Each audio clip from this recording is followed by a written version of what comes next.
Schaefer. Happer and wow, Schaefer. It's Connor and Mike. Yeah.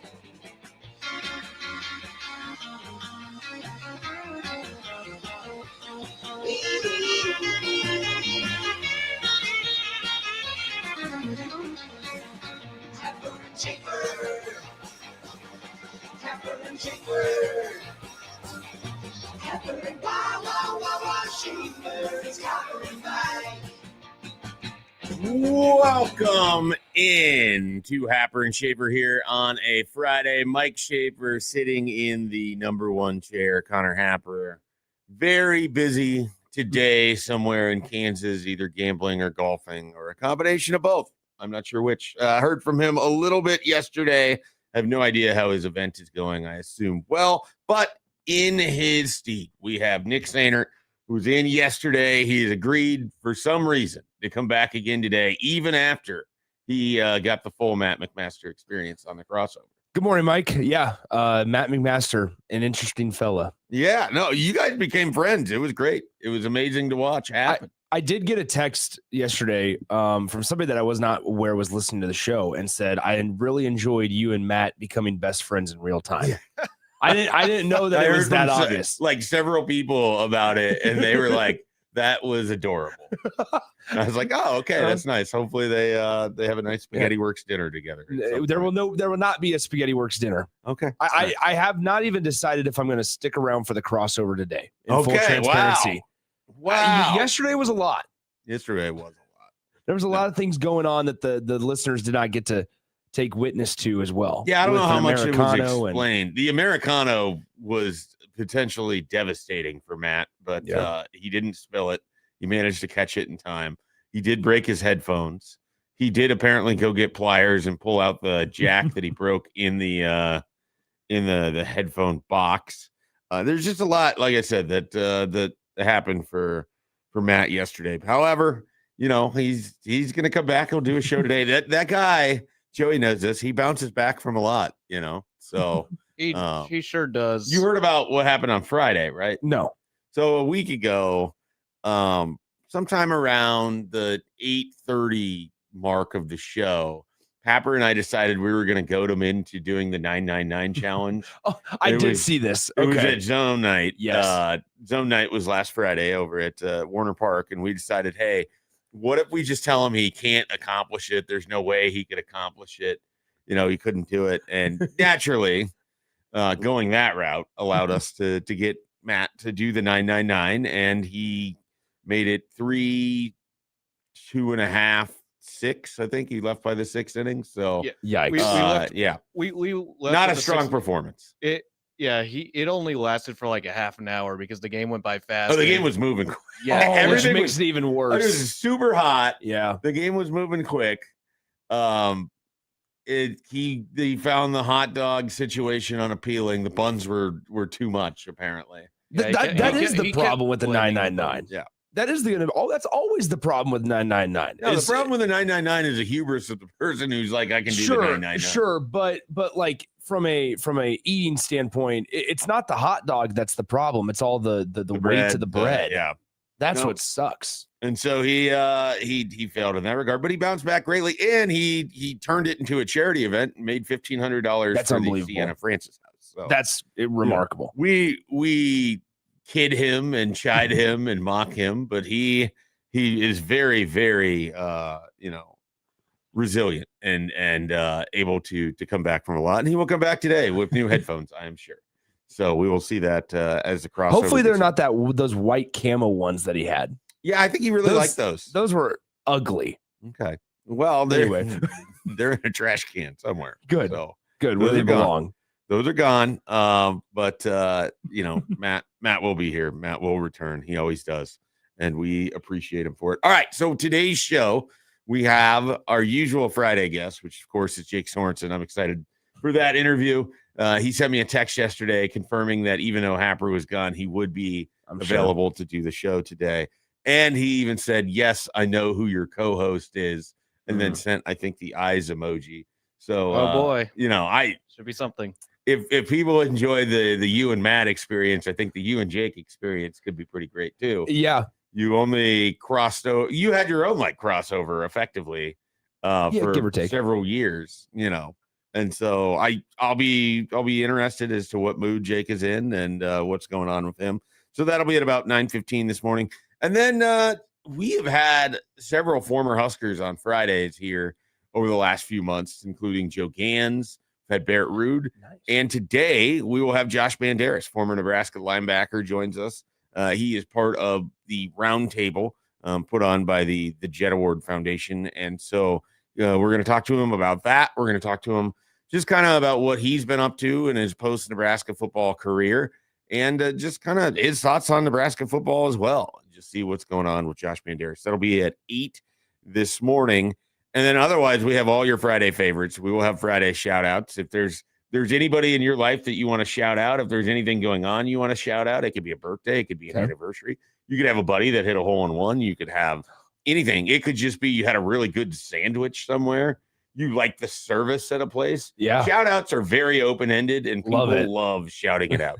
We've replaced the newspaper where you could send the little, like, oh, so-and-so's birthday is today or the anniversary. Like, back in the olden times. I was going to say, I don't remember those days. The olden times, and usually at maybe smaller communities, you would be able to take out classifieds that would, wish people happy birthdays or anniversaries or whatever. It's very common. See, I grew up in the time where you would shout them out on the radio. Or on Facebook, probably. Facebook, yeah, give or take. I think, like I grew up, we would listen to the radio station and driving to school. Well, see, we're like that, except we're AM sports radio. We are.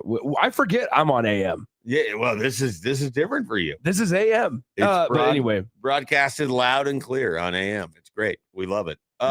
So we'll have that at 8:45. We'll make sure we get a text out if Joey hasn't already done that. Usually he is on top of these things. Or not a text, a tweet. Sorry, I saw that look. City of the day, 6:45. We will we'll let you know where we're going when we get there. It is west. When I let Joey know where the city was, he was excited because we didn't go east again. He gets to talk about new interstates, and so we will we'll discuss that at 6:45 in the morning.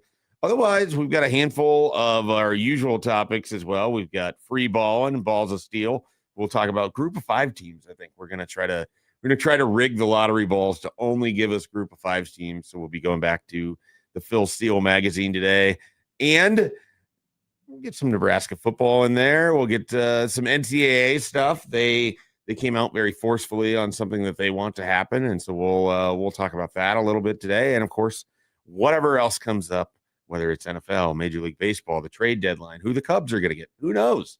Who knows what we are going to discuss today? But Nick, you played in a golf outing yesterday. How did it go for you? Yeah, I've had a great time at Champions. That course first is time you've been there, right? First time I'd been there. And it's a good course. Played in their little their guest stag out there, whatever it's called. It was good. I shot an 85 on my own ball. Look at that. So I wasn't too disappointed with that. Yeah, I would be score. very happy with it. And there were a couple of doubles, and I mean there were a couple of doubles. I left a lot out there, but no, our team finished 4th. I played with a couple of buddies. Former Husker Jay Foreman was on the team. Go. So Jay and I were trying Jay's a good golfer. He is a very good golfer. He has to battle both the course and then the chronic back stuff that he deals with. Yeah. But that guy, I played with Jay a few different times. Always impressed. Yeah. Jay and I played on Saturday at Wild Horse out in Gothenburg, but then we played yesterday here in Omaha. And as a team, we were 18 under. We finished 4th. Whoa. The leading team was 20 under. But no, it was good. I mean, there was a couple of folks out there. Alex Henry was out there. Darren Erstad made the trip up from Lincoln. So I mean, there was a lot of good Husker flavor out there. But no, I mean, it was a good day. It was a perfect day in July. I mean, that's the thing, right? Like there was get rained on. It wasn't that hot. It was like low 80s. Yeah. If that. I looked at my phone at one point. It was like 75 degrees. Yeah, I was so like, you probably didn't even get to low 80s. No, it was great. So I would like another crack at the course because I mean, you know how it is. I would say 85 playing a course you've never played. Champions can be difficult. There's certain parts of Champions that are harder than others, at least in my experience of it. I make all of it difficult. But and it doesn't help when you tip golf carts either. Well, That has only happened once and didn't happen at Champions. I don't Yeah. think I'd ever be invited back again. I don't think I would show up again. I have less problem, I think, going to my normal golf league than I would if it happened at a club like Champions. So, what hole did you start on? We started on 8. Okay. And so it was one of those, it was the setup of it. Well, it was, I never had played with it. Normally I always do the 2 net, right? Like the 2, Is 8 top the par net 3? scores. Yeah. Yeah, that's the stag. Yeah. That's what I started on as well. Yeah. So That's a tough hole to It is start. a very tough hole to You walk start right on. out there and it's like, oh, here's a 175-yard par 3 with water on your left and a Mhm. sand bunker that you can't like Exactly. run it up to the hole, and you have to, if you're gonna miss, you're gonna miss right. And so, yeah, so I think we ended up, when we did fine there, and then I drove the green on number 9. I ended There you go. up birdieing number 9. So I started off decent. I was 1 under through 2. Like the mix of back and front 9, the mix of 9s yesterday was such an amateur golf score. I think I shot a 39 on the front 9, which 3 over, and then I was whatever it needed to be, 46 on the 46 on the back. I mean, man, it was just a those tale feel of two like halves. they're kind of like different courses a little bit, the 2 different 9s. I mean, I know it's obviously all on the same course, but the way it plays, I love the back 9, the way that it works around kind of Maple and then 144. Yeah. Those kind of 3-4 holes are my favorite part of Champions. Yeah, So, I thought it was a good mix of, like, obviously, when you've played and they finished Firethorn, all their course construction out there. Yes, You and it wouldn't looks even great. have known that they were doing anything Yeah. unless you obviously drove Maple. Yeah, the number that the member that I was riding with, he was telling me about the construction of it. But I really liked like you said, the variety of the holes, but also when you play courses like that, and you never played them before, you go in not knowing what the course is going to do. Like they can beat you up. Oh, I yeah. mean, like Firethorn and Lincoln just beats you up and stuff. And so ultimately yesterday, I really walked away thinking there's gettable holes out there, Oh, yeah. but it's still challenging enough. Yeah, well, it's one of those, if you're off your spot or if you're in the rough and you Yep. have to be able to carry something, which a lot of that course is you have to be able to carry either a creek or a bunker Mhm. or whatever. Yeah, like you need And- approaches. Like Yeah. it's if you are not able to hit, I'm gonna say your 6, 7, 8 irons consistently, then you're not gonna be very successful out Yeah. there. Chances are most people don't hit their 6, 7, 8 consistently. Yeah, right. That's a problem for a lot of people with golf, but so it goes. Nick with a good round out of Champions, so they'll let Thanks. you play there again. I hope so. I hope I get invited back. We'll see. I'm sure you'll have that. I supported their pro shop. I bought a hat. Well, there so, you go. Yeah. That'll at least allow them to let you walk through the doors. I mean, obviously you're a big hat guy, Yeah, well, right? So big like hat guy. you have to wear hats when you golf. I have to. I mean, I like profusely sweat from the head, so I have Yeah. to wear a hat. A lot of times I try. Like there were times if it's hot enough, I might have a second hat, like a standby hat, Whoa. because I've had to switch hats at 9 because I have water dripping off of the bill. See, and Now, this is usually accompanied with heavy drinking the night before and Of an early course. tea time, but still, it has happened. I sweat profusely as well. I think here's the. I mean, the reason I had to buy a hat. I opened up. I keep like 10 hats in my back of my car, just always, Normal right? standard guy thing. Okay, good. I didn't know about that, and so I was planning to wear this white hat that I had. Dangerous. Well, it was disgusting from the dried sweat. It Sure, had sweat yeah. stains all over it, and I thought, you know what, I can't go up here. And Do you wash hats? I do. I wash them in the dishwasher. Yeah, no, I've Is that your started doing thing? that as well. Like they make those molds Yep. where you put your hat in, and yeah. I don't know where mine is at the moment, but I have a few that need to go through the cycle. My wife started buying me the melon hats, which have you ever heard of these? Never. They're like really good for retaining and water and moisture wicking. And so Okay. like they're kind of designed for outdoor and for sweaty people. But are they just like normal caps? yeah, normal. Okay, they're normal not like hats, a bucket hat or anything like yeah. that. No. Are you a do bucket hat have- guy? I had one bucket hat and it doesn't retain I Yeah. sweat through that thing faster than any other hat. I actually have 2 bucket hats. I have a Foreman Foundation bucket hat that every international trip I've ever gone on, I've worn and then sent a Okay. picture to Jay Foreman. And then I have a Firethorn bucket Yeah. hat that I bought because I wanted a different hat and I had some like club shop credit. And that thing survived like 1 round, and I don't even know where it is. At this point. I want to be a bucket hat guy. I just don't know when I'd wear it enough. Well, I would only wear it golfing or at. I used to wear the Foreman Foundation one for when I would do recruiting, and you'd be in the summer, you'd be at high school events or whatever. Yeah. Because sometimes you do it enough, like just a regular hat isn't good enough, or you want to protect the back of your neck because it's just been burnt up or whatever it is. So the bucket hat definitely has some value. So what kind of hat did you get? I got just a normal cap. I got, I mean, it was like a Champions Run. It was Champions Run, I think is the name of the course. Yep. So so Champions Run, I get actual just hat. I wanted it. I'm a big like multi-purpose guy, and like I need something neutral colors. Neutral. I very rarely dress. You go like white, gray, black, blue. Yeah, like very neutral. Just because I want to be able to have the ability to wear things in the future. I don't know, like. I have a lot of weird opinions on. Dang, I just have so many opinions now that we're not doing. I have an opinion. People usually have opinions, and then we get to 8 a.m. and they just clam up. It's like they don't know what happened. The moment got too big. The lights were too bright for me yesterday. It's all right. You'll have opportunities. Good. Yeah. I saw that did you see I got aggregated on Twitter by Lincoln O'Neill? I was really excited about it. It was circulating through League One volleyball chats yesterday. There you go. So thank you for the platform, guys. I was like, hopefully Nick was okay with this, but he went on the radio and said all of it, so he really couldn't have not been okay with it. But I was expecting when I opened up Twitter that Lincoln O'Neill would be aggregating our show from yesterday. I was like, this is great. This is like worlds colliding. My buddy Lincoln, we got Nick talking volleyball. I should have given him a heads up. I don't know. He might have stumbled upon it and been like, well, dang, I wish Schaefer would have just told me. That is what I would love to find out. Is Lincoln like a daily listener for you guys? Or I think he listens. I don't know that he would be up at 6:30 in the morning listening, though. I mean, he's on the show. We're going to have him on somewhat regularly during the fall to talk Nebraska volleyball and everything else. But I saw that and I was like, all right.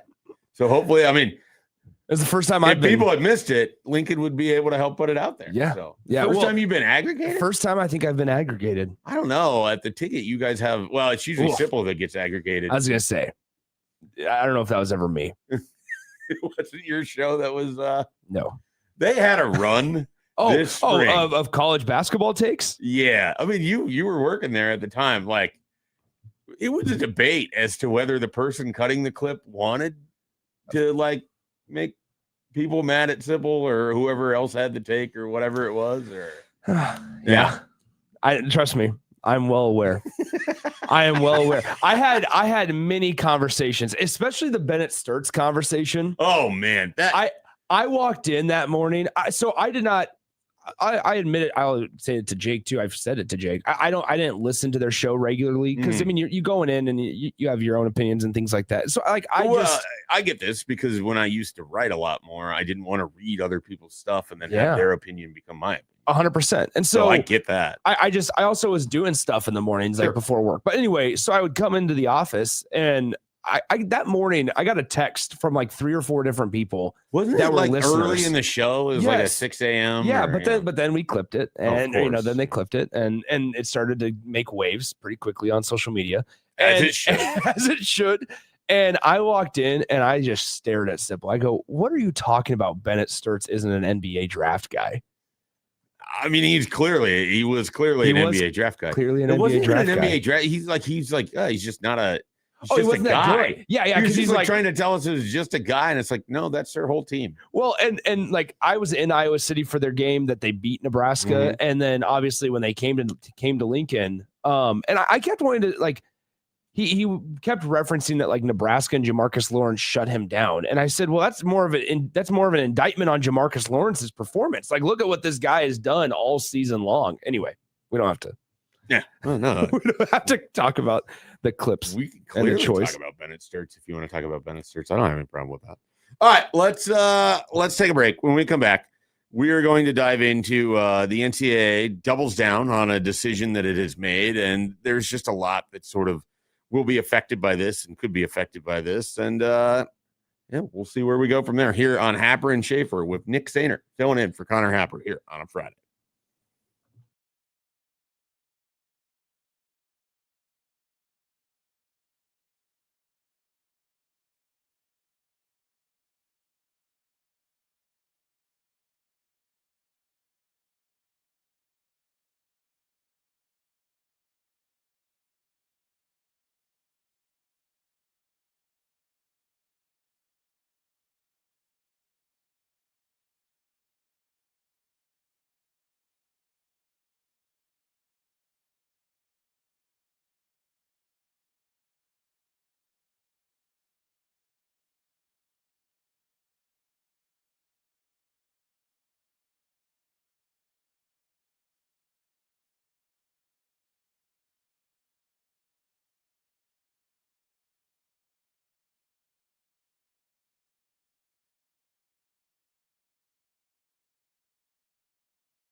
Welcome back in here. Happer and Schaefer. Mike Schaefer sitting in the number one chair. Nick Sainer filling in for Connor Happer. Today, Joey Warcola, who I didn't even mention in the opening.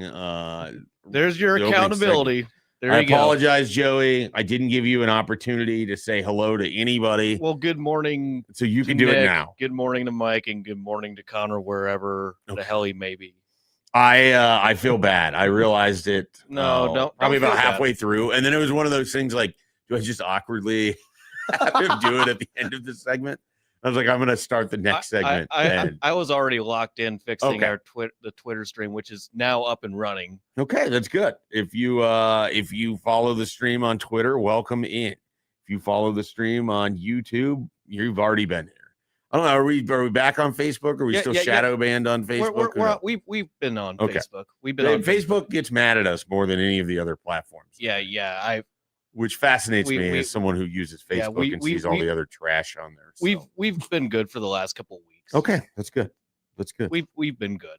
That's good. We don't want to be on the wrong side of their anger, but I do find it laughable the things that they allow, but then also I don't know. You mentioned the trash that's on Facebook. Who makes the AI crap? idiots who want engagement. Is it actual people, or is like Meta and Facebook able to do that? I I don't know if this is I a don't stupid think question Facebook or not. itself is making the AI slop. I think it's It's individuals and or companies that like are just trying to. You create enough stuff, you throw it on the internet on various groups, and the thing is, like, it's cross-platform, it's cross stuff where you're trying to hit different interest groups. You could tell just from the writing of it, like what is written by a real sometimes person. the olds can't tell. Or if the headline, or if they they can't, or if they forget to remove the headline. Here's a strong social media post there's- you can use. Is that right?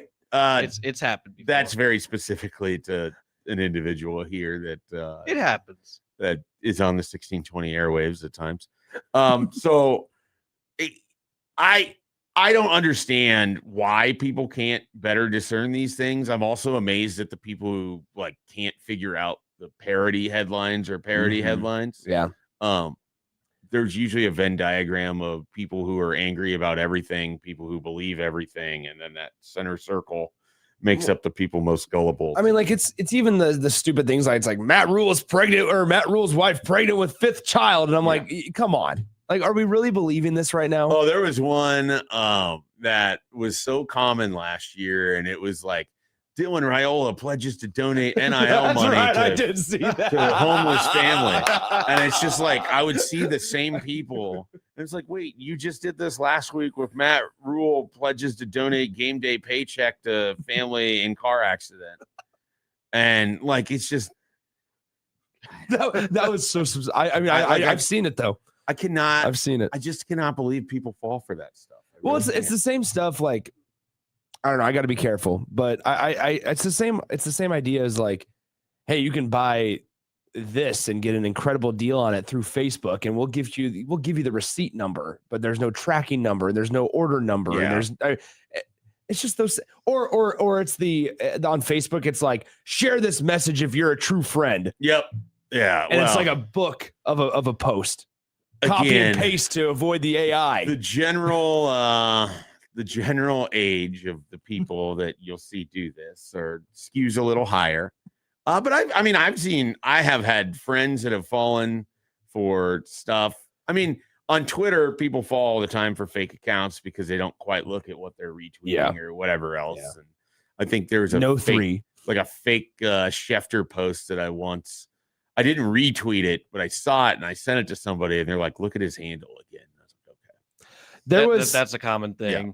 Now I can't speak so far out of turn. Like I did get hacked last year. You were part of the people were voting for your podcast? No. Thankfully, not that one. Okay. I did get a DM from Damon while he was hacked. Everyone got a DM. Anyway, no, it was sent through my work email, but it was like one of my clients at the old radio station. Okay.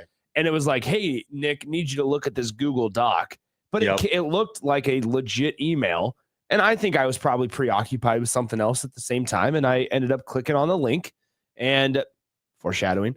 And do not click on the link. And it ended up hacking me and sent an email to every single contact in my work email list. So we're talking SIDs. We're talking like it got sent to people that were members of the Pinstripe Bowl. Like it was everything. And they just even were replying back and just saying, hey, Nick, I think you've been hacked. And it took a while to get it back. But yeah, no, it's when that happens and then it's getting sent to everybody and you have to like try to let as many people know as possible. Do not click on something. Yeah. And people love clicking. That's what we know. Bada Bing says, I feel like everyone has that friend that reposts a stack of money or whatever and says, repost this and you'll get rich. Yeah. No, it just replaces the chain emails of the 90s is what it replaces. So there's always that going on. There's this going on in the world of the NCAA. They doubled down on what they hope to be sort of the magic elixir to prevent future court cases, as they have come out and said that they are encouraged by Division I membership's broad support of the age-based eligibility rules. The design of the new rules, including its implementation strategy, was thoughtful, well-informed, and was unanimously supported by the cabinet, including student-athlete members. The board has no plans to modify their application, notwithstanding a series of lawsuits recently filed on behalf of student-athletes with no remaining eligibility. We look forward to ensuring that the age-based eligibility rules are enforced consistently so that all institutions play by the same rules, like all participants in sports. So, again, this comes back to in June, they enacted the will be 5 for 5. You will have 5 years starting either your freshman year or by your 19th birthday to effectively use all of your eligibility for 5 straight seasons. No more red shirts, no waivers.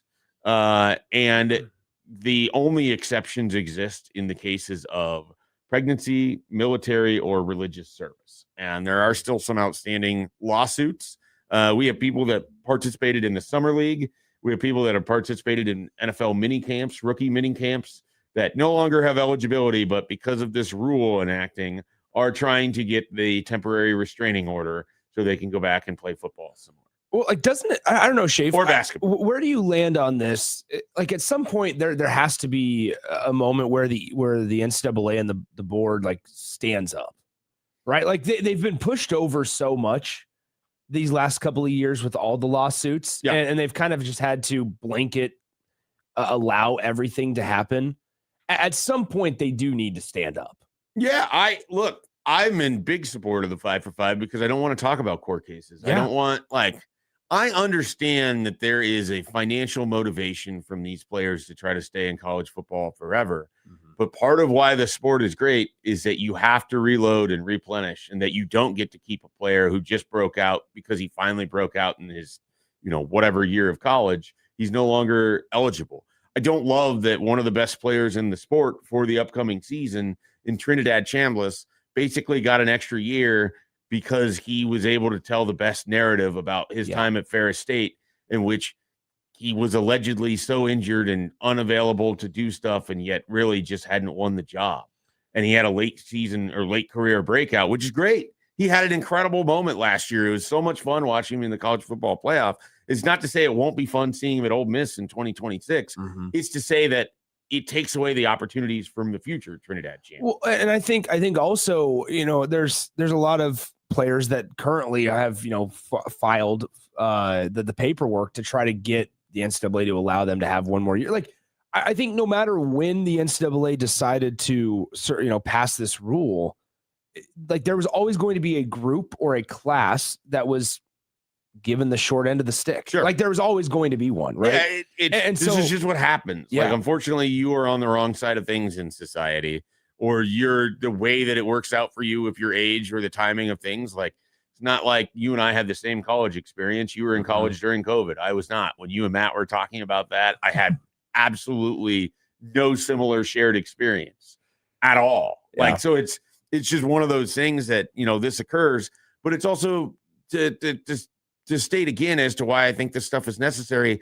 Chad Baker Mazzaro was 26 years old playing basketball and sitting, randomly in a seat on the side of the court during the Nebraska USC game. Like, that guy is older than both you and Matt McMaster and doesn't have to go get a career at this point, or to go play professional basketball overseas or whatever else that it was that he could do, because Eric Mussman and USC were like, well, he's still eligible. We could pay him the money to come play here.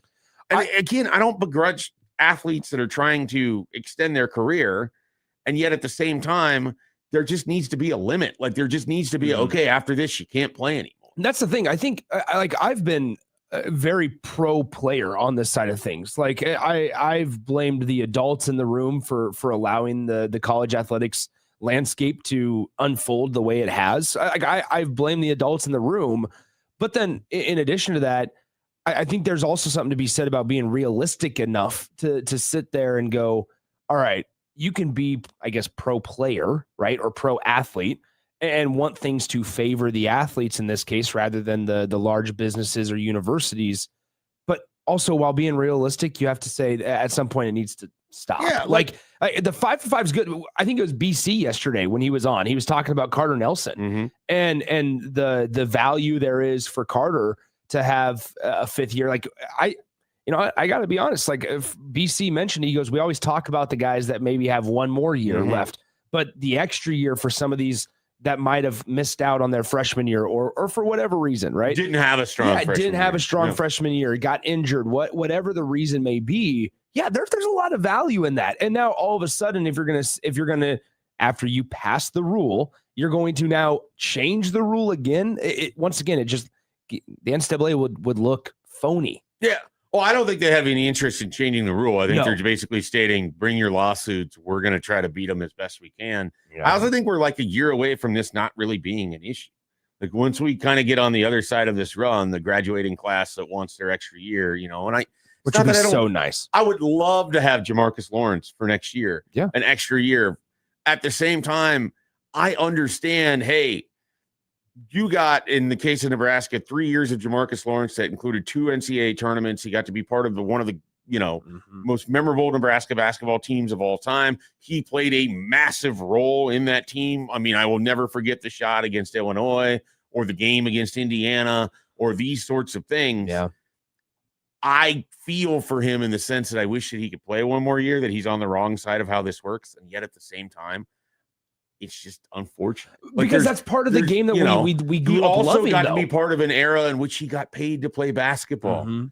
People that are 3 years older than him didn't get to be part of that. Like, this is just how it works. You think about how it affects you without realizing there's people that came before you that didn't get the same benefit of the doubt that you did. Yeah. And so it's, you have to accept your blessings as they come and acknowledge that not everything works out in life. As you were kind of saying that, I just kept thinking like that's what we grew up with, Schaefer. Like obviously at different time periods. Yeah. But no, I mean, it was, you get somebody for 4 years. In mine, they were playing with peach baskets. Okay, well there you go. You get somebody for 4 years, and everybody collectively at the end of that last season sit there and they all agree and say, "Man, we'd really love to have player X back for next year." Yeah. There was no. Maybe he can sue the NCAA. That's where we're at now. And it is, I mean, it just kind of sucks. Yeah. And, but I will be happy to not have to worry about court cases. Oh, that'll be ideal. And for us not to sit here and have to go case by case and be like, well, how does this one compare to Diego Pavia? Or how does this one compare to so-and-so? It's just like, well, the worst part of it is the application as to why it's allowed is entirely just made up in the minds of whichever judge it is and where his sympathies allow and, align. And as we've seen, whether it's Brendan Thorsby or whether it was Charles Bediako, like judges are people too. And their assessment of a situation can be entirely prejudiced based on being an Alabama booster and also the judge in a case. Why he didn't recuse himself initially, no idea. That's where I was going to go with this next point is that you're trying to weed that out. Right. Like, because we don't want to talk about it. No. And, but that goes back to what markets nowadays. Right. Exactly what we talked about yesterday is what is the stuff that sells. You look at the TV shows and what's the type of content that sells.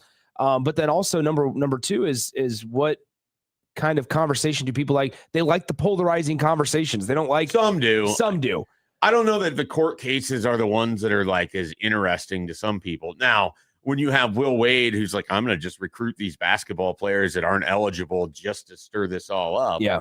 Like that in itself is a conversation people are interested in, because then it's like, well, is this a strategy? Is he being, smart doing this? And then lead you all the way. No, he's not. He's being basically a troll. I think I was more referencing the casual fan likes the drama. Oh yeah, and the storylines rather than the facts. And of it's the game, also right? it's July.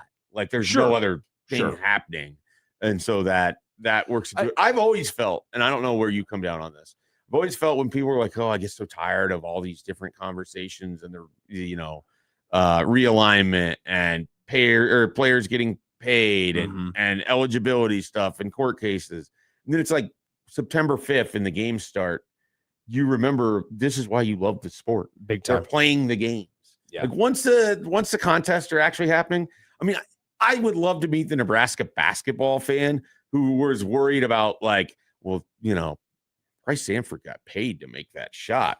Who was thinking about that when you're 20-0? Yeah, nobody's looking in your pockets when you're winning games. Right. They don't care. Right. Instead, what they're like is, hey, maybe if more people donate, they'll have an even better team next year. Maybe, yeah, right. And pull the funding from the football program. Let's support basketball. I mean, those were conversations that were happening in Lincoln, Nebraska a couple months ago. That's not going to happen how you want. Nebraska basketball has its best season in history and gets a, invigorated fan base and donor base and is still going to be in the bottom third financially of the teams in the power conference. Which is a conversation then we can, maybe have the next time I fill in, if there is a next time, is that it's coaching still matters. Are you threatening not to pick up the phone the next time? No, I'll pick up the phone. I just don't know if the phone will ring. Oh, no, the bat signal will go out. Sure. Anyway, I think that's coaching still matters a lot. And so in basketball, we see it with Fred Hoiberg and we're going to see it, I got to remember Creighton now this year. But you're going to see it in basketball, but football, it still matters too. And position coaches and surrounding the head coach with good, it all still matters. So that's always my pushback to those people that are like, wow, so-and-so got paid X amount of dollars, that they're speculating because they read it on some message board, how much he got paid, right? Great. But also you better have, as an administration, the right people in place. Oh yeah. Because you're not going to win games with Joe Schmo out there making $3 million if you can't coach. You gotta have a strategy. You gotta be able to recruit to that strategy. You gotta be able to coach to that strategy as well. All right. We have a strategy on Fridays at 6:45 or thereabout, and it's to talk about the city of the day, and that is coming up. It is going to be Boise, Idaho this week in honor of Boise State, a team that we think has a great chance to make the college football playoff as a group of 5 teams. So we'll tell you about Boise and the interstates that run through it when we come back here on Happer and Schaefer.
We learned this city.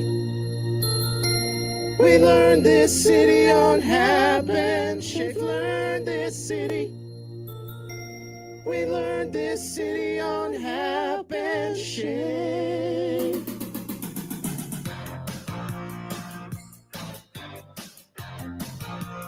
Welcome back in here, Happer and Schaefer. It is City of the Day, which is Boise, Idaho. Nick, Joey, have either one of you been to Boise? No, I have not, but I've been to Idaho, just that eastern side when I was going to Yellowstone and Grand Teton National Park. Very nice. Stayed I have over in not. Rexburg.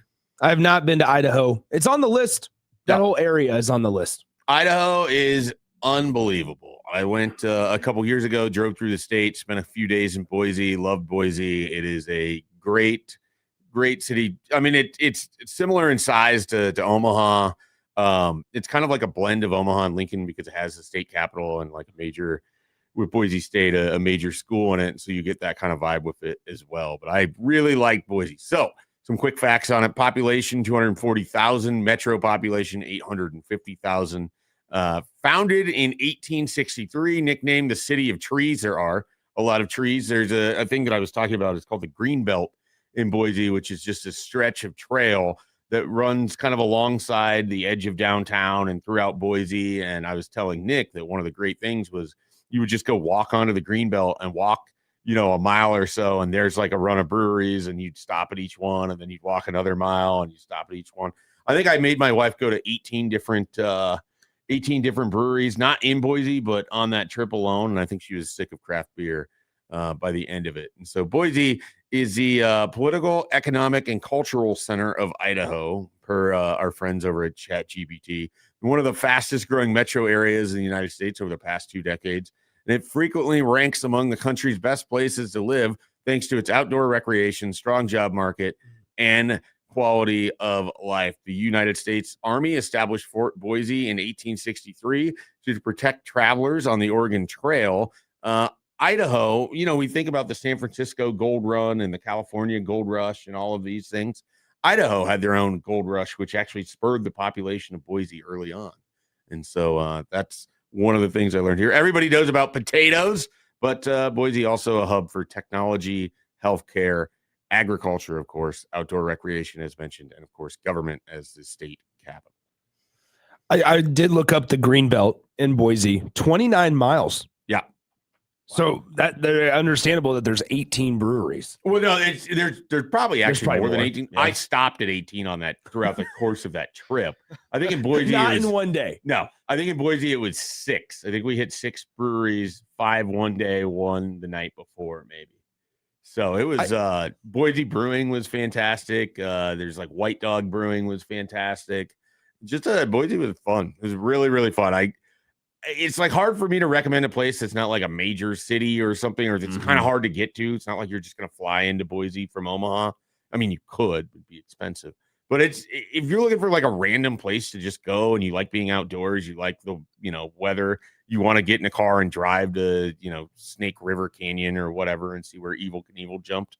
Boise is a good outpost for that. So I'm trying to see. Do you remember, how long of a drive it was?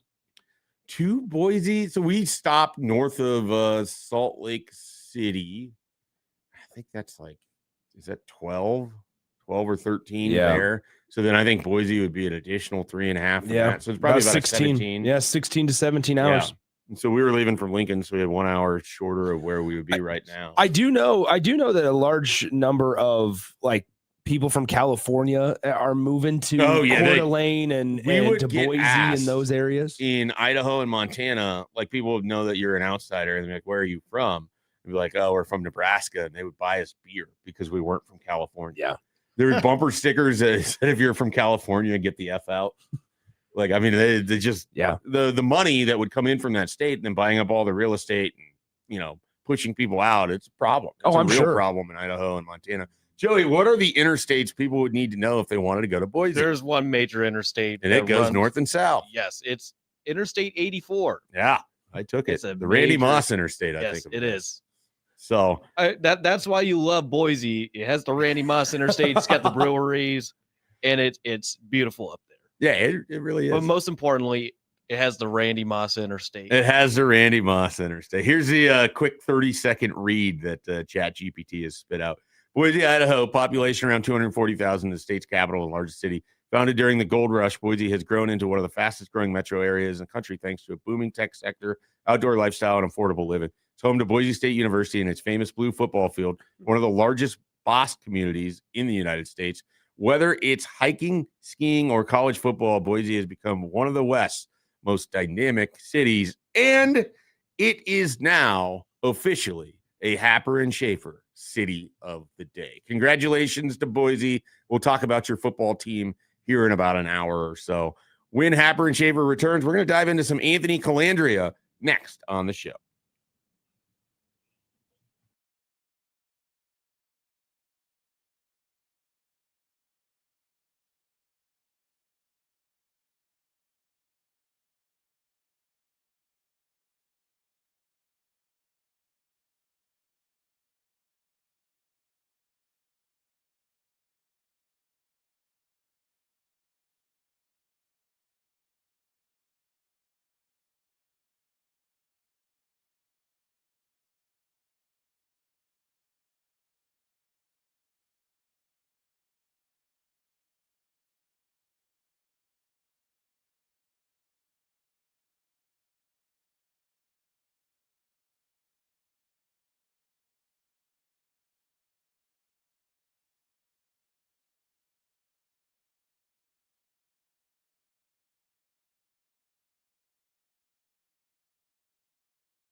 Welcome back to Happer and Schaefer. Mike Schaefer here. I want to remind you this week's Zone Half Off deal is with Red Door Wood-Fired Grill. You'll receive $50 worth of gift cards for just $25. Located at South 67th and Center in Exarban Village, Red Door Wood-Fired Grill is the best little upscale neighborhood joint in Exarban Village where great food, great friends, and great fun come together. From the legendary wood-fired wings to the best Kansas City strip you'll ever eat, prepare yourself for tender, juicy bite of perfection.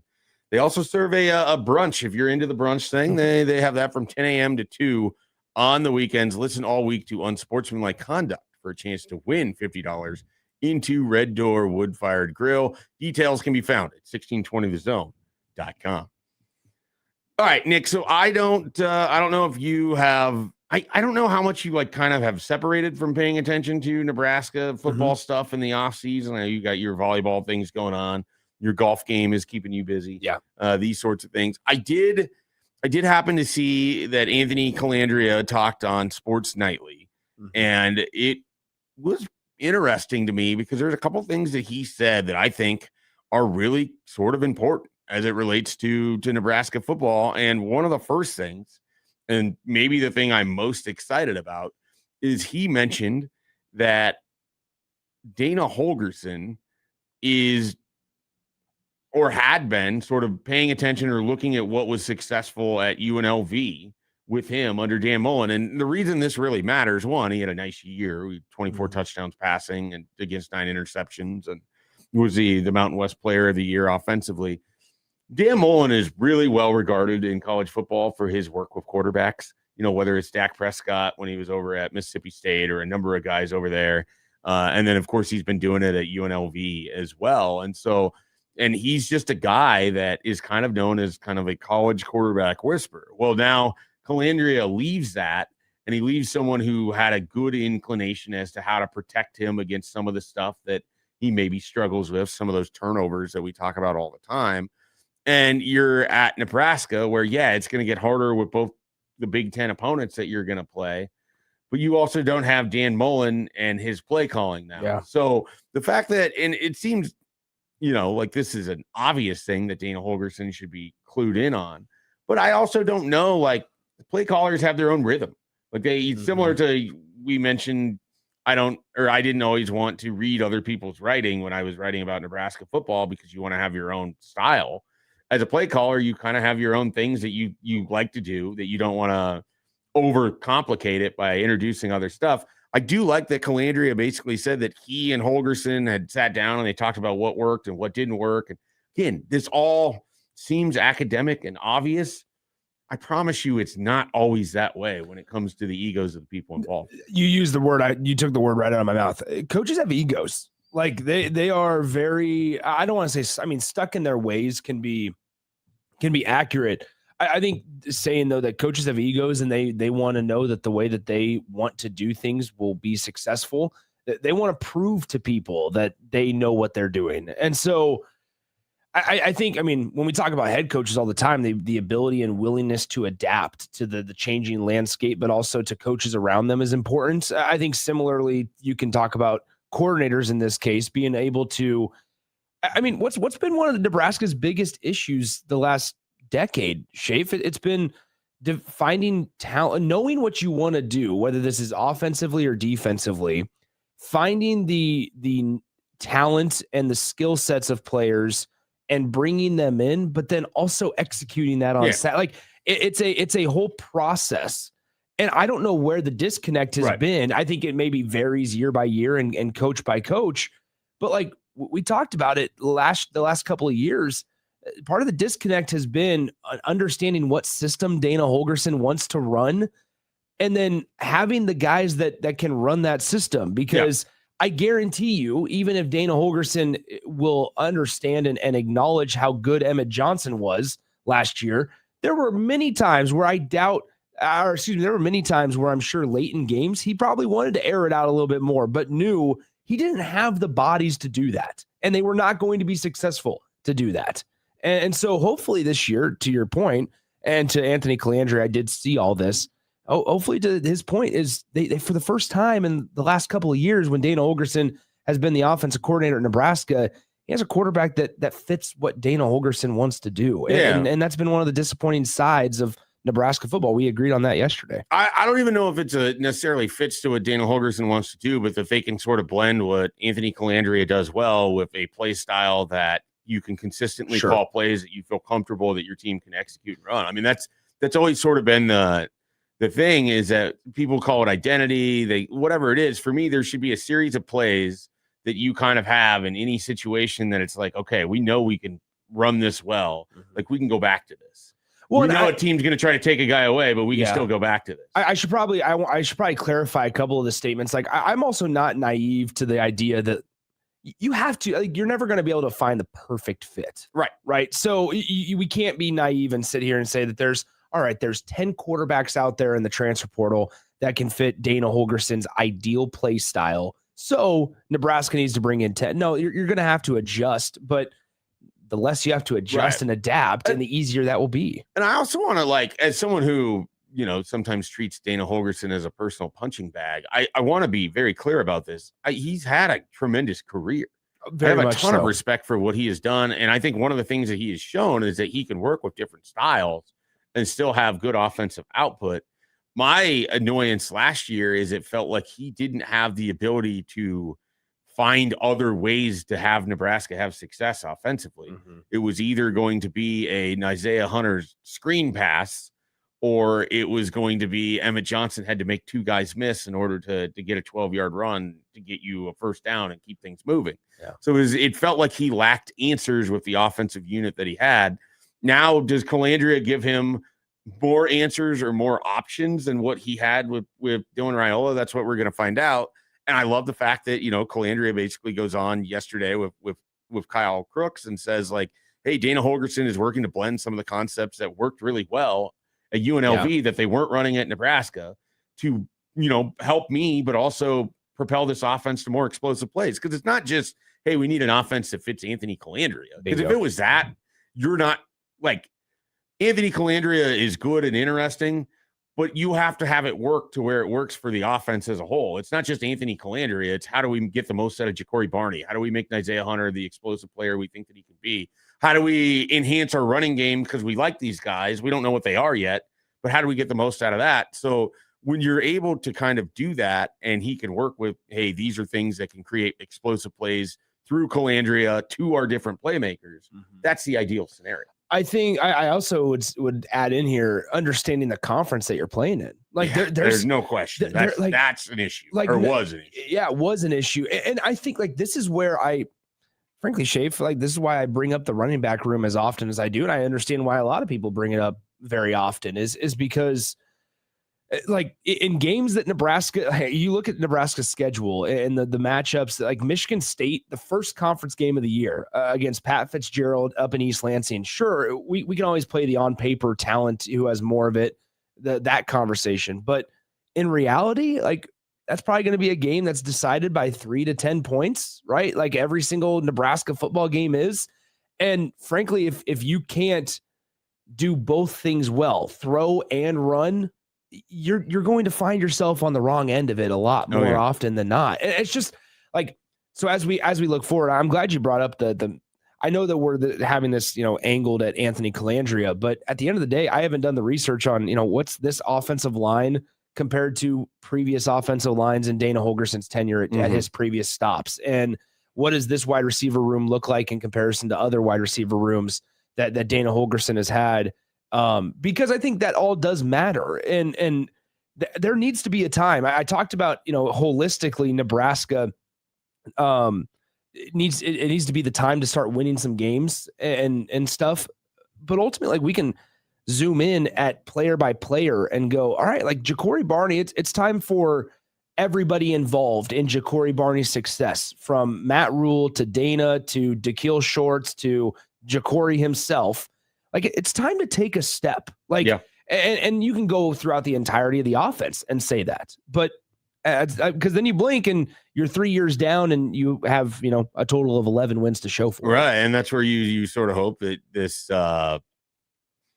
this new kind of blended system, whether it's the Calandria UNLV piece of it, whether it's Jeep Wade and the Georgia Tech run scheme piece of it. This is where you hope that Dana Holgerson, who I've lamented, like, hey, can he call an offense in 2026? Like, does he have creativity? Can he change things up? Because it just felt like they were slamming their head against the wall and doing the same things over and over and just asking Emmett Johnson to save them at times.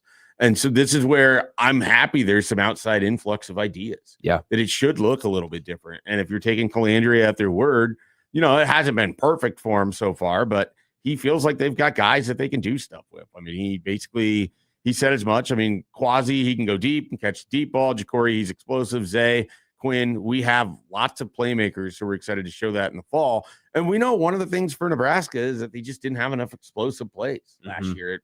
Part of why you didn't score enough at times is that you had to have these long plodding drives where you're eking out your first downs. And if that's the way that you're built and defensively you're built that way and you're built to play in that style of game, great. Last year, Nebraska put all of their investment in being a team that had to score points because their defense wasn't going to be as good as 23 and 24. And then they didn't score enough points. Like it's one of those where a criticism I have continually of Matt Rule is I sometimes wonder if he is aware of the type of team that he has when the kind of games that he calls. And so it's like, all right, if you are in a game where it's 4th and short and you're on your own 42, it's maybe more imperative that you go for it there rather than punt it away when your defense hasn't shown the ability to stop anyone. And 2 plays later, Utah is at the same 42-yard line. Which that might be the case many times this year too. It could be. It absolutely could be. I mean, that's the thing. Like, just because this all sounds good in the offseason, this is why the 3 games, the bumpy roadway per Charlie. Can you drive on a bumpy road? You can drive on a bumpy road, and Nebraska is going to be driving on a bumpy road. I don't know how bumpy it's going to be, but that's why those 3 games are imperative, because during that time you can figure out, hey, this is what we're good at. This is what we can do. This is how we want to play against that level of team. And then you take it and you go to Michigan State, and that's a better version of the teams that you just played, but it's not the best of what you're going to play. And you continually test yourself against these things. And this is what's working right now, and we're going to use it. And this isn't. We're going to throw it away. I mean, this is it's an all-season process for a team that is far from great, but has the ability to be much better than they were last year. Yeah, I think, there's a lot of roads of improvement that they can have, bumpy or not. I once again, I acknowledge that we're having a Calandria discussion, but I think this all ties into it. Yeah, absolutely. With the offensive line, and you've brought up Jeep Wade multiple times, and he's made a lot of waves this offseason. And not only Jeep waves, are you making some jokes about Jeep people waves? Who drive Jeeps and they have their ducks and then they wave at people? The ducks are stupid. I don't understand. I swear the ducks. I didn't know this was a thing. Yeah, and then someone told me about it. And now every Jeep I've ever seen has ducks all over their dashboard. Yeah. Not every Jeep. They're usually like the more outdoorsy Jeeps, like the off-road Jeeps. Yeah. Not your which are all over the place in Nebraska. Yeah, there are a lot of them. There are a lot of people that drive Jeeps. The Grand Cherokees don't have the ducks, but it's like the 3 vehicles I ever had, Nick, were Jeeps, Jeep Grand Cherokees.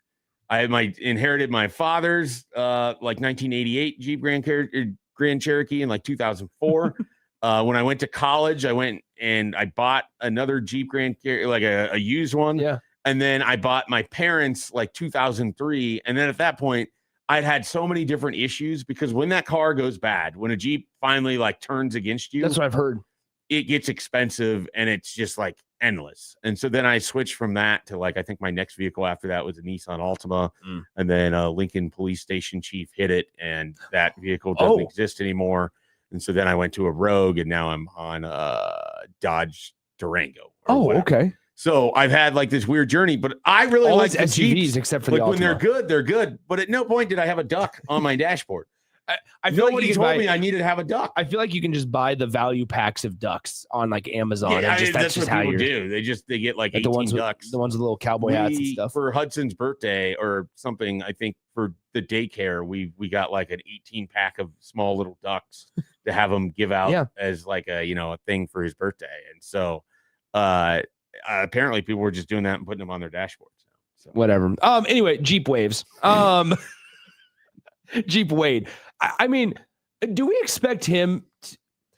Is he the assistant coach out of all the hires that they've made in the last 10 months, or not even 10 months? Geez Louise, 8 months. Is he the one that we expect to have the most immediate impact? Well, I think it's Rob Orich, but from the non-coordinator. Yeah, from the non-coordinator perspective, sure. I would think so. I think the expectation is that it's either him or it's Corey Thomas. I mean, Corey Thomas, BC was talking about it. That's a guy that you kind of need him to be able to elevate you with your defensive line. But what we're hoping from a Jeep Wade, who also works in conjunction with Lonnie Teasley, and nobody ever talks about Lonnie Teasley because we talk about Jeep Wade. Run game coordinator. You have two guys that you're really hoping can help elevate your offensive line situation, both in terms of the players that you can bring in, but also with the style. And that is a huge shift for Matt Rule. I mean, we know that he hired Donovan Raiola because he believed in the teaching method that Raiola had, because it's the same that Matt Rule learned when he was coming up with Harry. Was it Harry Highstand?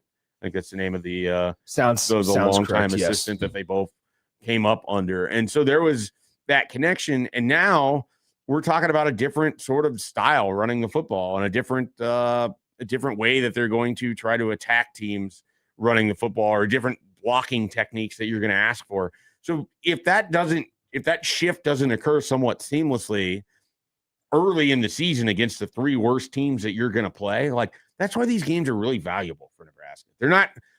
They shouldn't be in doubt.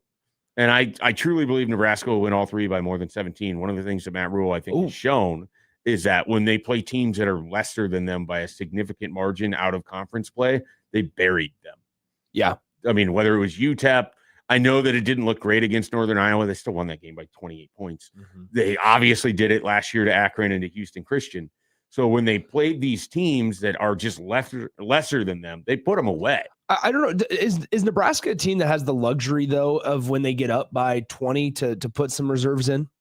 Are they at that point where they'll have the luxury? Like, running their back's luxury be last different. year, they were up 56-0 at halftime or whatever it was. Yes. You can do whatever you want. Sure.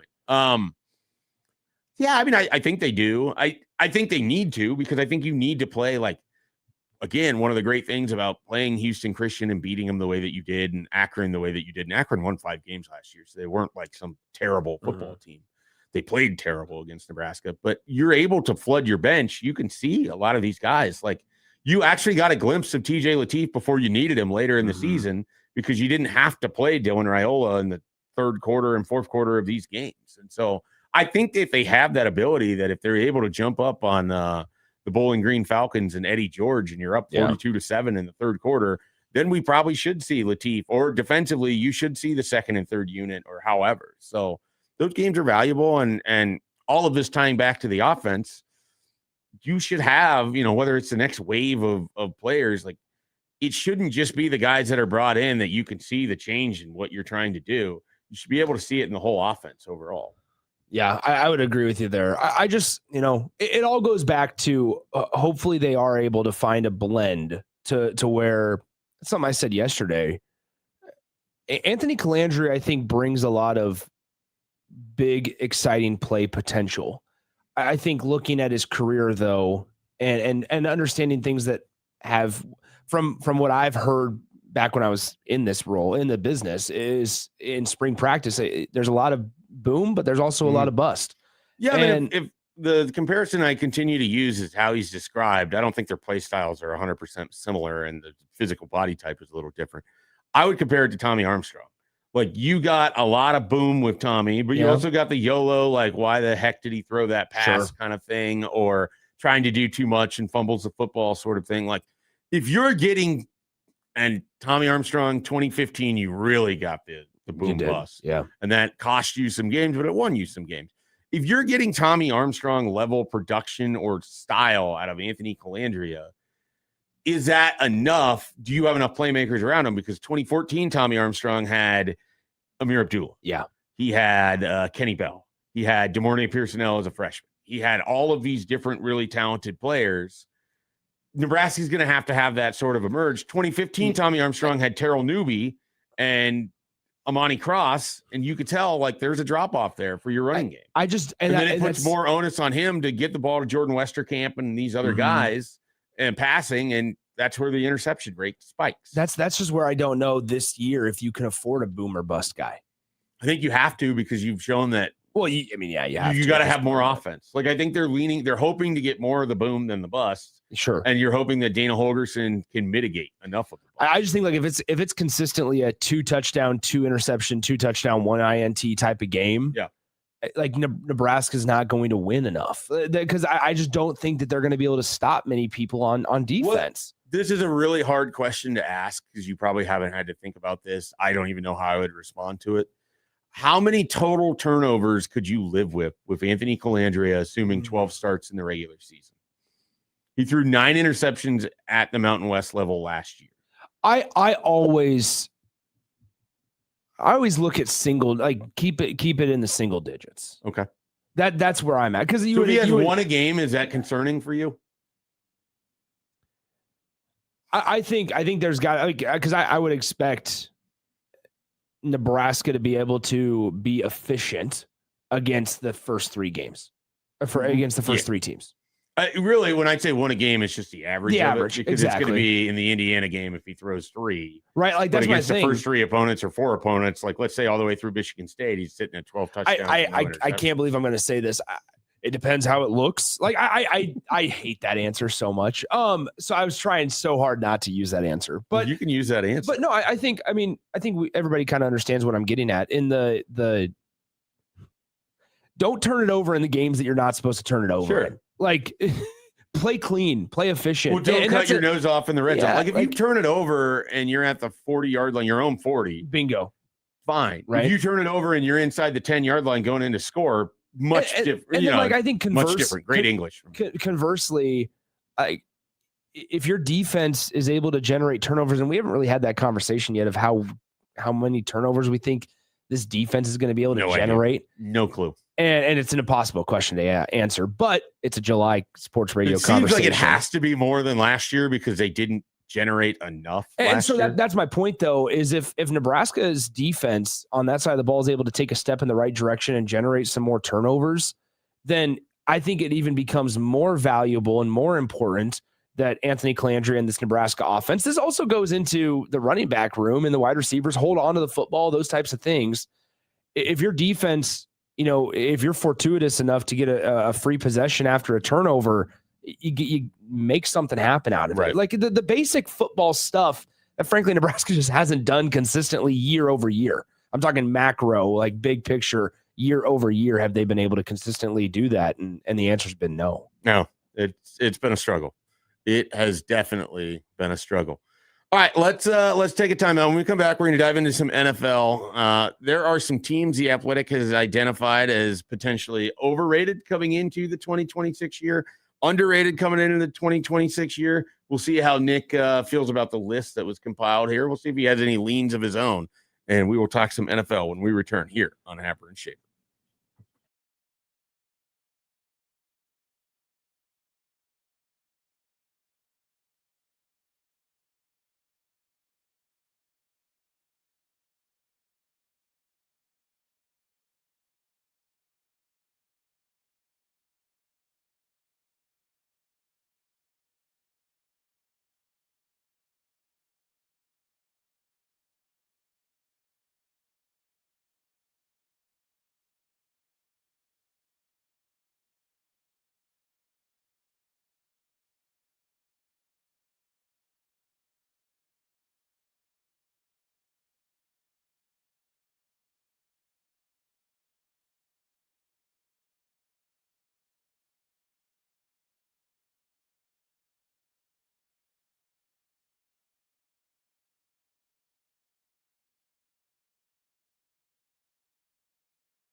Hey, welcome back in here. Happer and Schaefer. Nick Sainert filling in for Connor Happer, who is out today. Mike Schaefer is your host. Joey Warcola stays in his normal role. Nothing changes for Joey.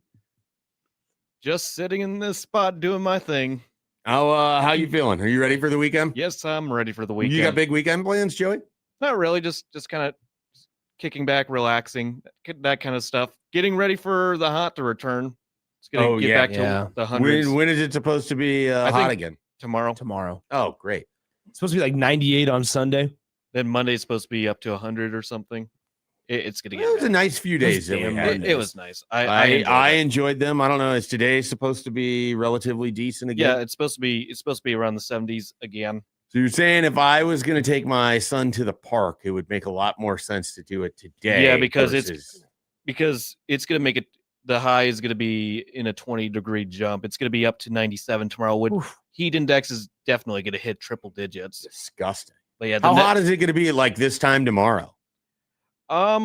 According to my I was going to go to a farmer's market. That's what you do when you're a domesticated 38-year-old now. Well, around this time, it will still be low 70s. Just once it gets noon, that's when it gets up to the high 80s. We'll be out of there by noon. Maybe I'll dabble in the farmer's market tomorrow. Farmer's market is a great way to spend a Sunday. The Bennington Farmer's Market is where I will be at. I enjoy going there. There's the good food trucks. It's a good walk around scene. There's a park for my kid to play in right next to the farmer's market. That's what I was going to ask when you brought up the park. Are like parks still a thing? Oh, parks are, well, at least in my life. Okay. Yeah, they're still a thing. Like, are they building parks? Are they? Omaha, do they upgrade? Good question. Omaha they have some recently new parks. They have some parks that they have updated. There's some parks that have been built with the sort of ergonomical designs. So they're, not like the parks that I grew up with, the sort of death trap equipment, which is great because now as a parent, I sure. I don't want the merry-go-rounds and teeter-totters of my youth, but I didn't know if they upgrade equipment. Sometimes I think it might depend on they build it. They're just like, all right, this is good for the next 30 years. It really has to depend on who's in charge of maintaining the park, right? Yeah. Like if it's an HOA, then they might be willing to do it, but they're going to have to raise the rates of the HOA for the people. And are you in an HOA area? I am in an HOA area. The last couple places I've lived have been HOA areas. I'm not entirely sure what they do for me because I don't have a pool or any. Like some neighborhoods have a pool. Yeah, that it's part of your costs or whatever. They just go to your front door and tell you don't do that. Yeah. What day is trash pickup for you? That is not. I have my own trash. Whoa. So what is the HOA doing? You have to be in Omaha to have it as part of. Like I'm not in Omaha. I'm in. Yeah, I knew that. I didn't know if the HOA sets that up. No, this is even in 25-year-old ideas. Even in Lincoln, I had to pay to an HOA, but still had my own private trash. So interesting. They maintain the public aspect areas of your neighborhood. There was a park that my HOA would clean up and maintain at my old neighborhood. The current neighborhood, I don't even know, maybe the walking trails, they maintain those. There's really not much where I live now that they would have to be involved with because I think the city or somebody else handles I'm over by Flanagan Lake. Yep. I think they handle all of that area. Gotcha. So I don't know what the HOA actually does. There's a green space that apparently, I don't know if they're going to put in a little park. Would you ever be an HOA president? Happer strikes me as an HOA president. I agree 100%. I think if I was asked and there was no better candidates, I would consider doing it.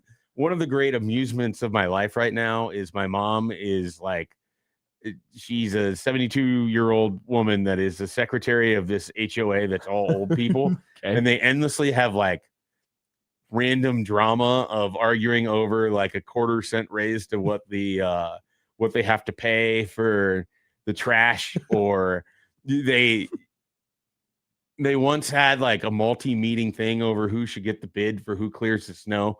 Now she's in this section of townhomes that's the entirety of the HOA. It's 9 townhomes. That's awesome. So it makes it even funnier to me. It's off of Seinfeld, the Del Boca Vista. Yeah, no, that's what I think of a lot. Vista. That's if I could be Marty going for the HOA president, I would be all my in. mom doesn't watch Seinfeld, so I could never be is there a puppet regime in here or anything like that? But it's the pen. She tells me these things and they're funny, and so I don't know if it'd be the same for an actual HOA, I don't think I would get the same level of enjoyment if I had direct involvement.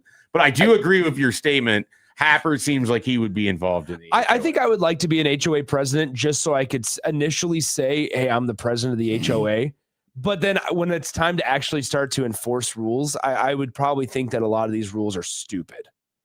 Yeah, I mean, I think that's entirely possible. Now I'm a big like walking trail guy. I've gotten into walks a lot recently. And so, keeping the trails clean is important. But anyway, not to branch off on the HOA. I think keeping trails clean is very important. You know what else I think is important? Identifying what teams you think are overrated and underrated in the NFL if you want to do it from a gambling perspective. I enjoy. You can get good value early on, whether it's the win totals or just, week to week. The Athletic has 4 teams that they think are underrated, 4 teams that they think are overrated. Do you want to start overrated or underrated first? Let's start underrated. Okay, do you have any guesses that you'd like to throw in? That I think are under? No, I have no guesses. Okay. I'm sorry. They have Bad these radio. teams listed as potentially underrated for the upcoming season. Actually, I think they have 5. They have 5 for the underrated. So we start with the Atlanta Falcons. Okay. And then we go to the Indianapolis Colts, the Cincinnati Bengals. Are you noticing any sort of theme here?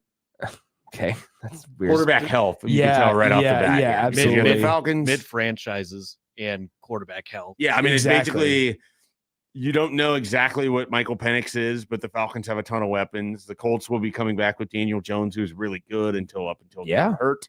And then the Bengals, Joe Burrow, you never know if you're getting a full season or not. If you do, it seems like they're perpetually a team that should be better than they actually have been. Then we have these 2 other ones that don't fit that category. You have Bryce Young's Carolina Panthers. Okay. And you have the New Orleans Saints. So 3 out of those are awful. 3 of these 5 underrated teams come out of the same division. Yeah. Which strikes me as sort of odd. And I would lean on the first 3 that you mentioned, the Falcons, the Colts, and the Bengals to actually be potentially underrated. Well, all of those have, you start with the Falcons, you have Kyle Pitts, you have Drake London, you have Bijan Robinson, maybe the best running back in the NFL. Yes. And so, I can understand why people would view the Falcons as somewhat underrated. Last year, their quarterback play was either Michael Penix or a really nice performance from a aging Kirk Cousins. Yeah, you got what you were going to get out of him, and they managed to win a few games, but they also gave quite a few games. They were a weird team last year. They absolutely smoked the Vikings on the road. They smoked the Bills. They lost to the Jets. They all of these different things all in the same year. And I mean, you could just be chalked up to being a Raheem Morris coach team. Now they have Kevin Stefanski as their head coach in Atlanta, but the Falcons of those 5 teams definitely strikes me as maybe the team that has the most upside there. They're also the one that I'd have the most contention with even calling underrated to begin with, because they have you can see the sheer talent that they have on both sides of the ball. Yeah, I put them right alongside with the Colts. Yeah. Well, both of those teams at times felt like they could have been playoff. Yeah, and the Colts, I think we forget how good Jonathan Taylor can be. Oh, yeah. Right? When they traded for Sauce Gardner, who actually got a year younger in the offseason, which never happens.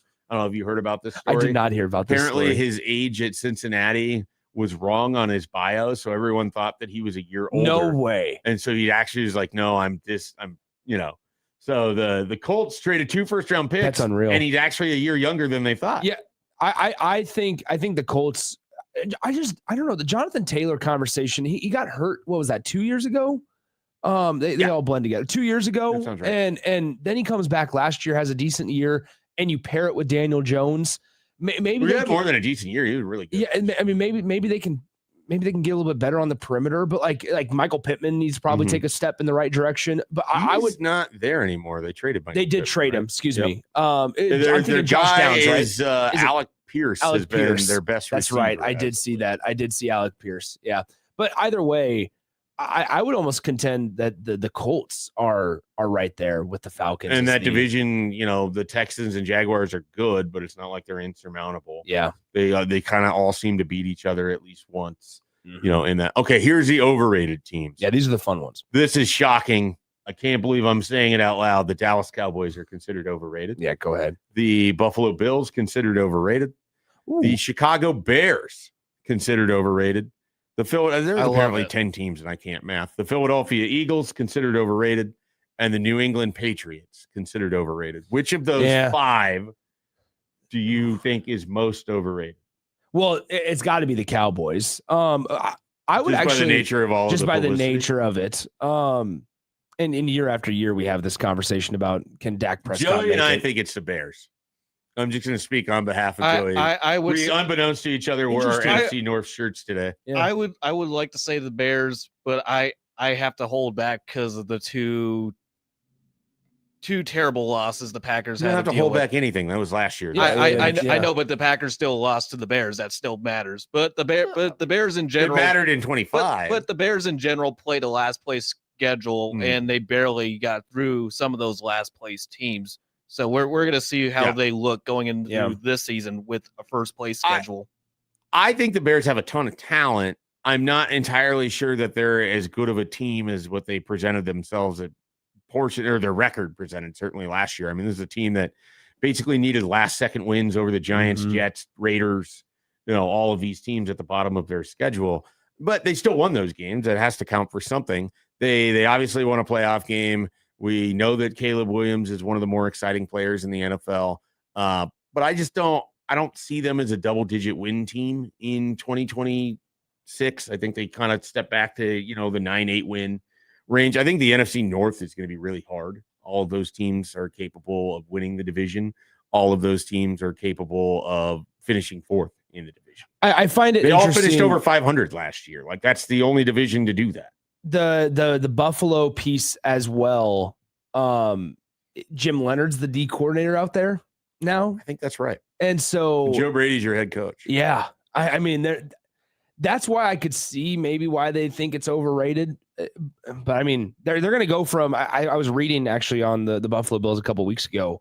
They're going from a 4-3 that Sean McDermott ran to Leonard's 3-4. So, I mean, how does that all, that's getting into the weeds of the X's and O's. But then the Joe Brady piece is interesting.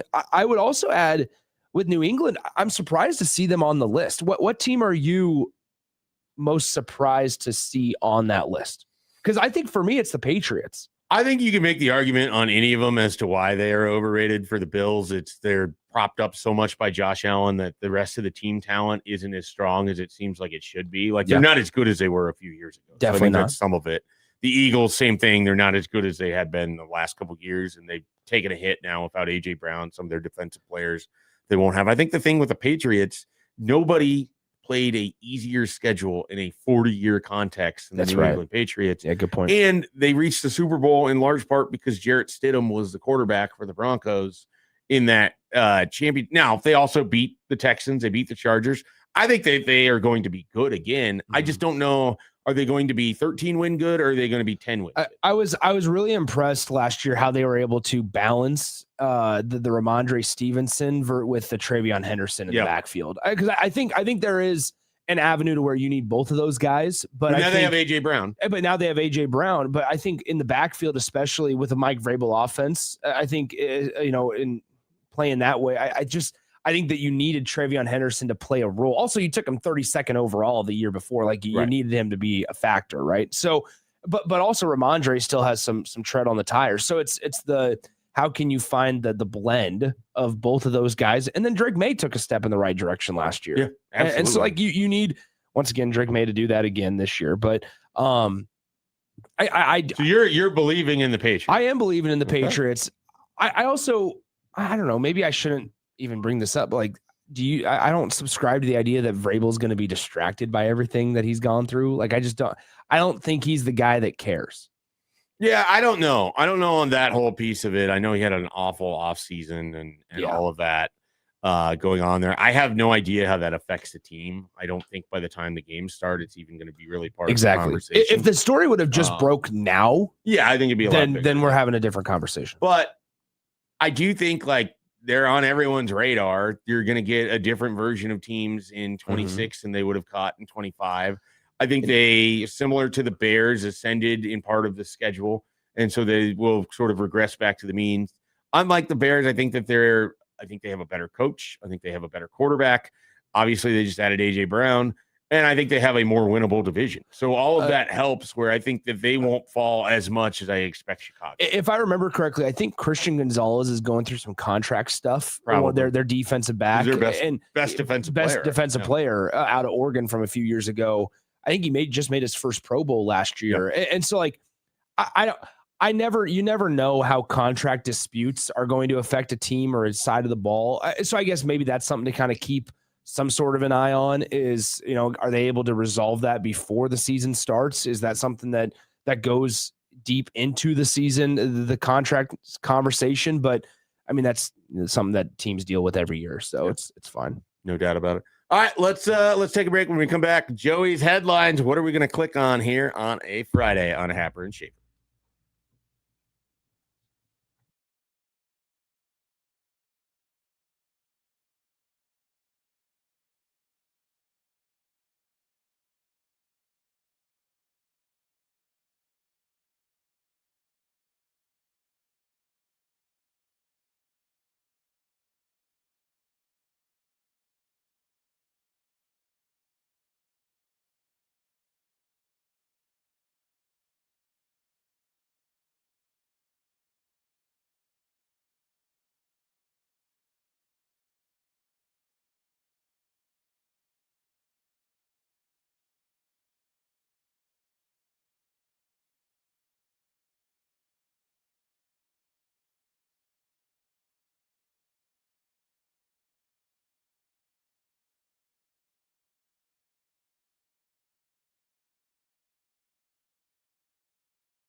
Welcome back here for the Happer and Schaefer show. Mike Schaefer sitting in, Nick Stainert sitting in for Connor Happer. It is time for Joey's headlines. Joey, what do we have happening in the world today?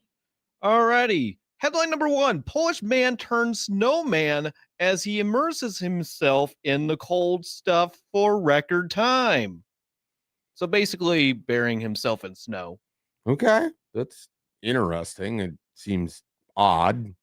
Also, is it snowing in Poland? Is he in a mountain range? I wouldn't area? think so. This was just posted by the Guinness World Record. You'll have to click to find out. Okay, all right. Headline number 2: Human refrigerator debuts in Japan amid rising temperatures. We might need this starting tomorrow. Yeah, Nick, I don't know where your head goes with this. The phrase "human refrigerator" it got me. Kind of catnip for me. Yeah. So I think we're going with the human refrigerator story. Yeah. And that takes us to UPI, and a Japanese company is responding to the country's increasingly hot summer temperatures by unveiling a new human refrigerator. I see there's a video here that I will not watch that involves a polar bear standing next to it would look just like this Coca-Cola fridge that I have over here to my right. So the Doe Hyman box, marketed as human refrigerator, is roughly the size of a standard Japanese vending machine and can fit one person inside at a time. The temperature inside the box is kept at 59 degrees, and once a person is inside, cold air is blasted at their head, neck, shoulders, and back.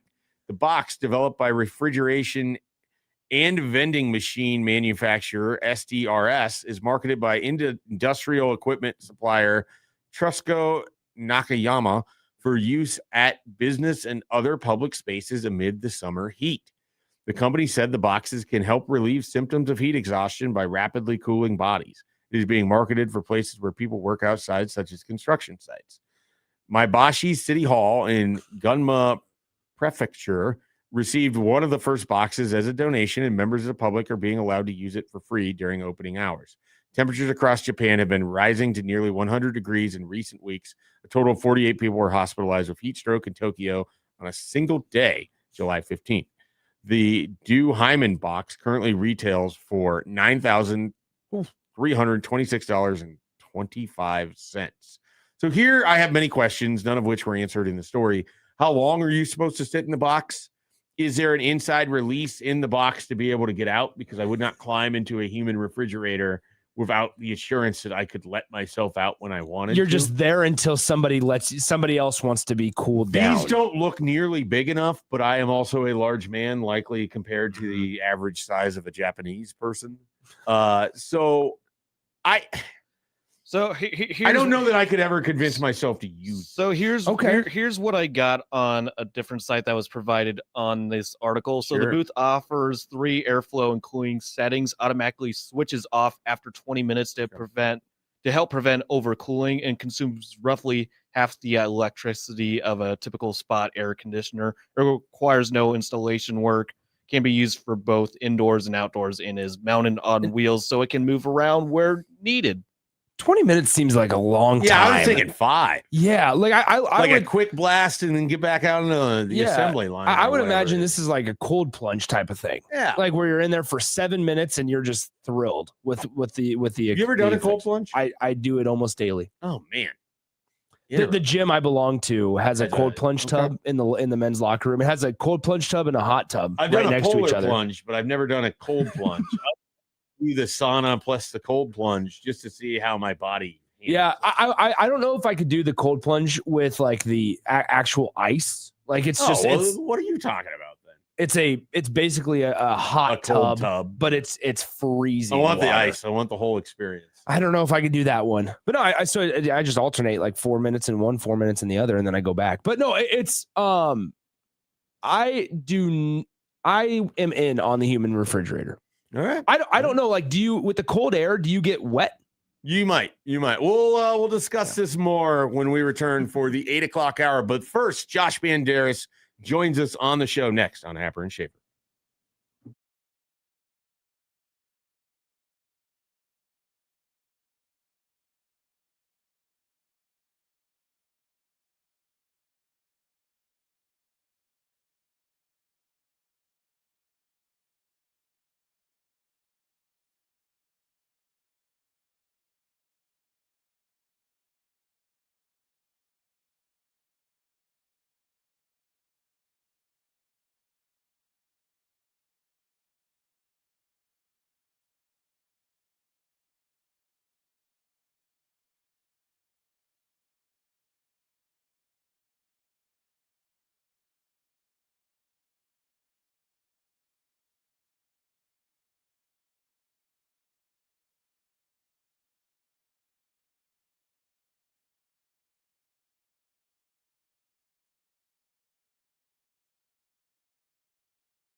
Welcome back in to the Happer and Schaefer radio program. I am Mike Schaefer, joined by Nick Stainer here, and on the line, on the Prairie Flower Casino Zone hotline, I should say, we have former Husker Josh Banderas joins us here today. Josh will be part of a roundtable group for a football kickoff that'll be happening in August, put on with the Jet Award Foundation. Josh, thanks for joining us here. How are we doing?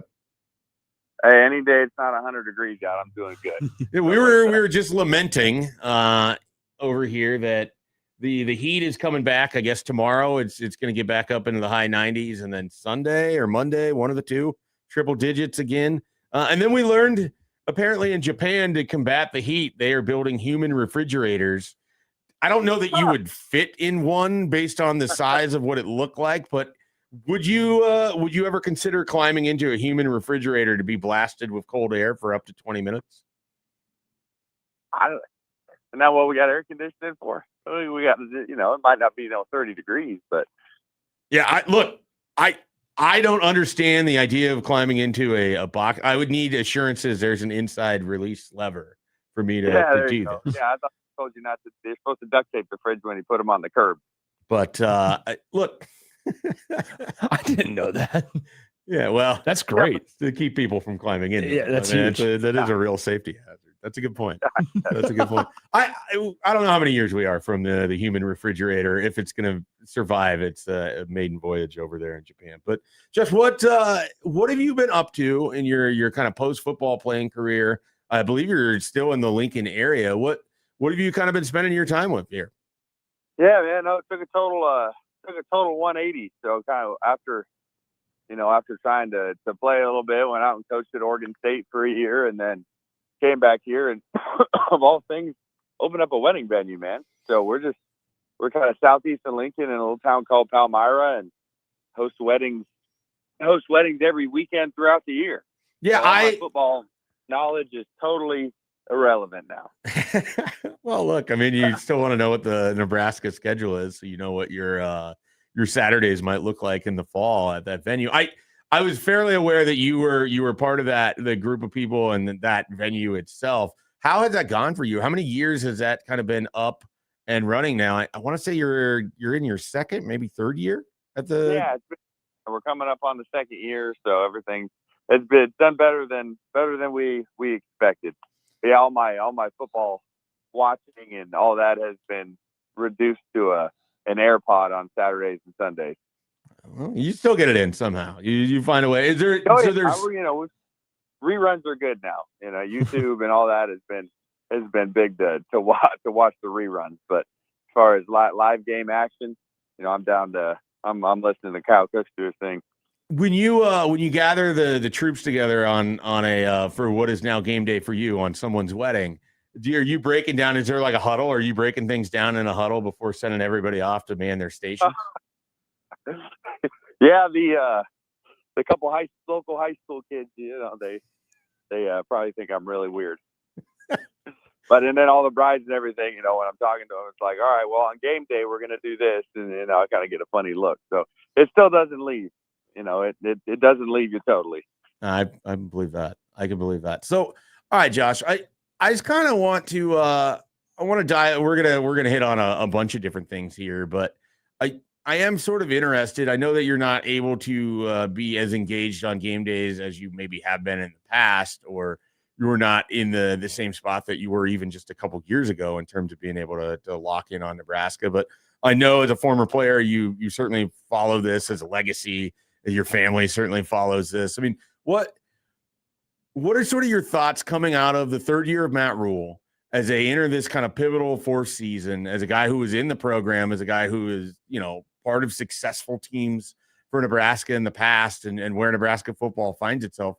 What's kind of your relationship with Nebraska football at this point in 2026? Yeah, I don't think you ever get away from it. As far away as you can be graduated or, focusing on other things in life and whatnot. I mean, Husker game days on Saturday, and the results kind of set the tone for the weekend and the upcoming week. So if they have a bad game, it eats you up, and then you spend the rest of the week listening listening to every talking point and every radio and every interview, and just staying in it because it matters, man. And like this to me is the big year for Rule. I mean, we've had all the talk, we've had all the hype, and now it's finally feels like it's time, and he's had a little bit of success under his belt, and hopefully got some momentum with this recruiting classes and the kids coming in and everything. So this feels like the year that we need to take that turn and win that USC game. Make that happen. And sometimes it's hard for me to even speculate on some things because the world is so different from when I was there. I mean, this NIL world and the transfer portal and like the no more walk-on, everything's just so different. It's tough to speculate on it, but then at the end of the day, you got 11 guys on the field at one time, and who's playing better than the other 11. So it's still football at the end of the day.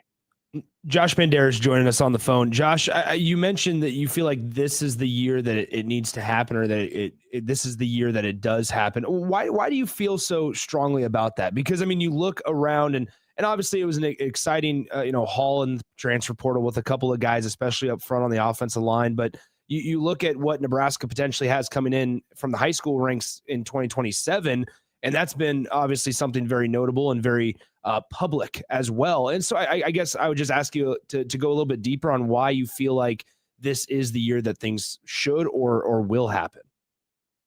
I mean, honestly, and unfortunately, I think it's just the reality of college football, and especially here at Nebraska. I mean, it just kind of feels like the honeymoon is over.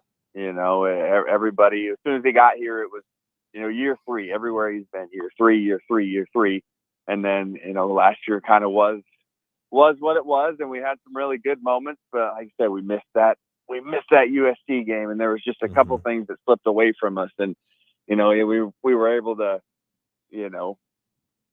do all right, but everybody just expected so much more. So I just feel like realistically, the honeymoon's over.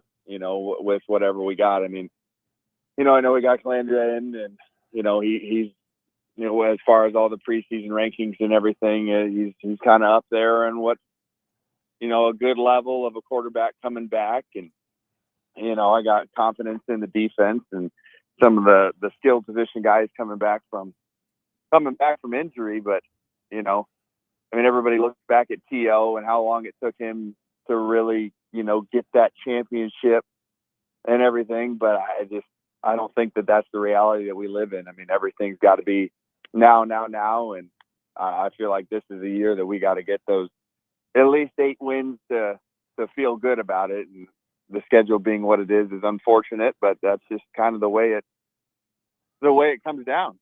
I am really interested. I'm glad you mentioned the schedule, and we're talking to Josh Banderas here on Happer and Schaefer. But you mentioned the schedule as a former player, as a guy who played, in those seasons in the mid 2010s. You would have tougher schedules, tougher opponents on your schedule. Did you view that as like how do players sort of view that? Because I hear fans talk about it, and it's, oh no, Nebraska has 3 top 10 teams. And there used to be a time in my life where it'd be like, oh, Nebraska has these opportunities to play some of the best teams in the country, match up and see where they are. And now the schedule is viewed in such a negative way. How do players kind of view that when you know that you have an Indiana coming to your house, and Ohio State's coming to your house? You have this big trip to Oregon in the middle of October, and an opportunity to go against one of the best teams in the country, and a team that's very likely to be playing in the college football playoff. Well, there's no doubt that it should be exciting. And I don't know if it's a little bit different because I'm from Nebraska, and we had a lot of guys that were walk-ons that, ended up being scholarship guys that are just from here. And maybe it's the wrong word to say, but I think there's a little bit of arrogance that we had being from here, just knowing what Nebraska is. I played with guys that played at Notre Dame and Florida, like in these places that they don't know what Nebraska was like in the 90s and 2000s. They grew up not with Nebraska not being a household name. So they might look at us like we look at an Iowa State, or a Kansas or something like that, where, I think clearly maybe it's just a lesser program, right? Still good things, but it's not a blue blood. And so I go into, we go into all these top 10 games, and I look at this top 10 schedule and say, well, we're just right up there. We're the same blue blood as Ohio State. Oregon's new. We should be able to handle them, and then not to mention the Indianas and the Marylands and the Michigan States. I know Indiana's kind of a little, they're a little bit different right now, but I still look at that program as we're the blue blood. They're Indiana. We should be able to compete with them and do everything. So the top 10, it's just, you just look at it as just a challenge, right? Go out there, go do it, and show that, we're still here. We're still the name. But like I said, it's so much different now with, more of the roster being from out of state than probably ever has been. Josh, I guess this is a big picture question. How do you blend those two things? Because you mentioned it a moment ago regarding the blue blood piece, but then also you have so much changing. And I mean, from things like the uniforms, but also in the look of Nebraska right now, but then also just the new era of college athletics and college football. How do you blend that if you were the head coach to where you're still, I guess the biggest thing in Nebraska, honor the tradition, but also be willing and able to adjust to what it needs to be present day? And we talk about all of that all the time. We always go back to a little bit of Coach Bellini. If he was still here and how he wouldn't handle this NIL well. I guarantee if you get him on the phone, he's like, I would have quit. There's no way I'm talking to these high school kids like a professional and I'm giving them this and that. When I go talk to you, it's like, you're welcome. I gave you the offer and the opportunity to play here. Now you're telling me you want $500,000 to come play here? Get out of my office. One of those things. But again, unfortunately, I think the reality is to win, you have to do that. And I think it gets to the point where, maybe the Ohio States of the world, they can bank on a little bit more tradition because guys know if they go there, we're in the playoffs. We're going to win. We got a bunch of guys getting drafted. Like, success allows you to lean more back on tradition, I think. And unfortunately, we're just not in the position where guys come here knowing that we're going to be in the playoff every year. Or we're going to be, competing directly for a Big Ten championship. I mean, we just haven't proven that yet. So I think, unfortunately, we have to kind of play into some of these new things to be able to reach a point of success. And then, once you're there and you got a little bit of foothold there, then you can lean back on tradition. So it's really dicey. I know fans don't like it. I don't like it, but if we want to be back in those top ranks consistently, that's just where the world is right now. So Josh, all the former players that I had sort of engaged with, their curiosity in Nebraska football remains relatively high, and they have their group chats and their conversations and their sources and everything. With a new defensive coordinator coming in, have you been in conversations trying to figure out what this might look like with Nebraska, or you just sort of sit back and you're just kind of waiting as the season unfolds? Or what's your level of interest with Rob Orich and this 4-2-5 defense and how things might look for Nebraska, and specifically kind of at your old position at linebacker? It's tough, but every new defensive coordinator that comes in, you try and go back and watch the games from where they were before, and see what you can dissect a little bit. But then, ultimately, anybody that's bringing in a system is going to have tweaks. They're going to kind of mold it a little bit more around the personnel they got, because it's not, it wasn't their recruiting class, so we might not tailor exactly to their needs. So it always ends up being different. So you just kind of got to pay attention in fall camp and where the players that we know, where are they fitting in, and then you just kind of watch it and study it as the season goes.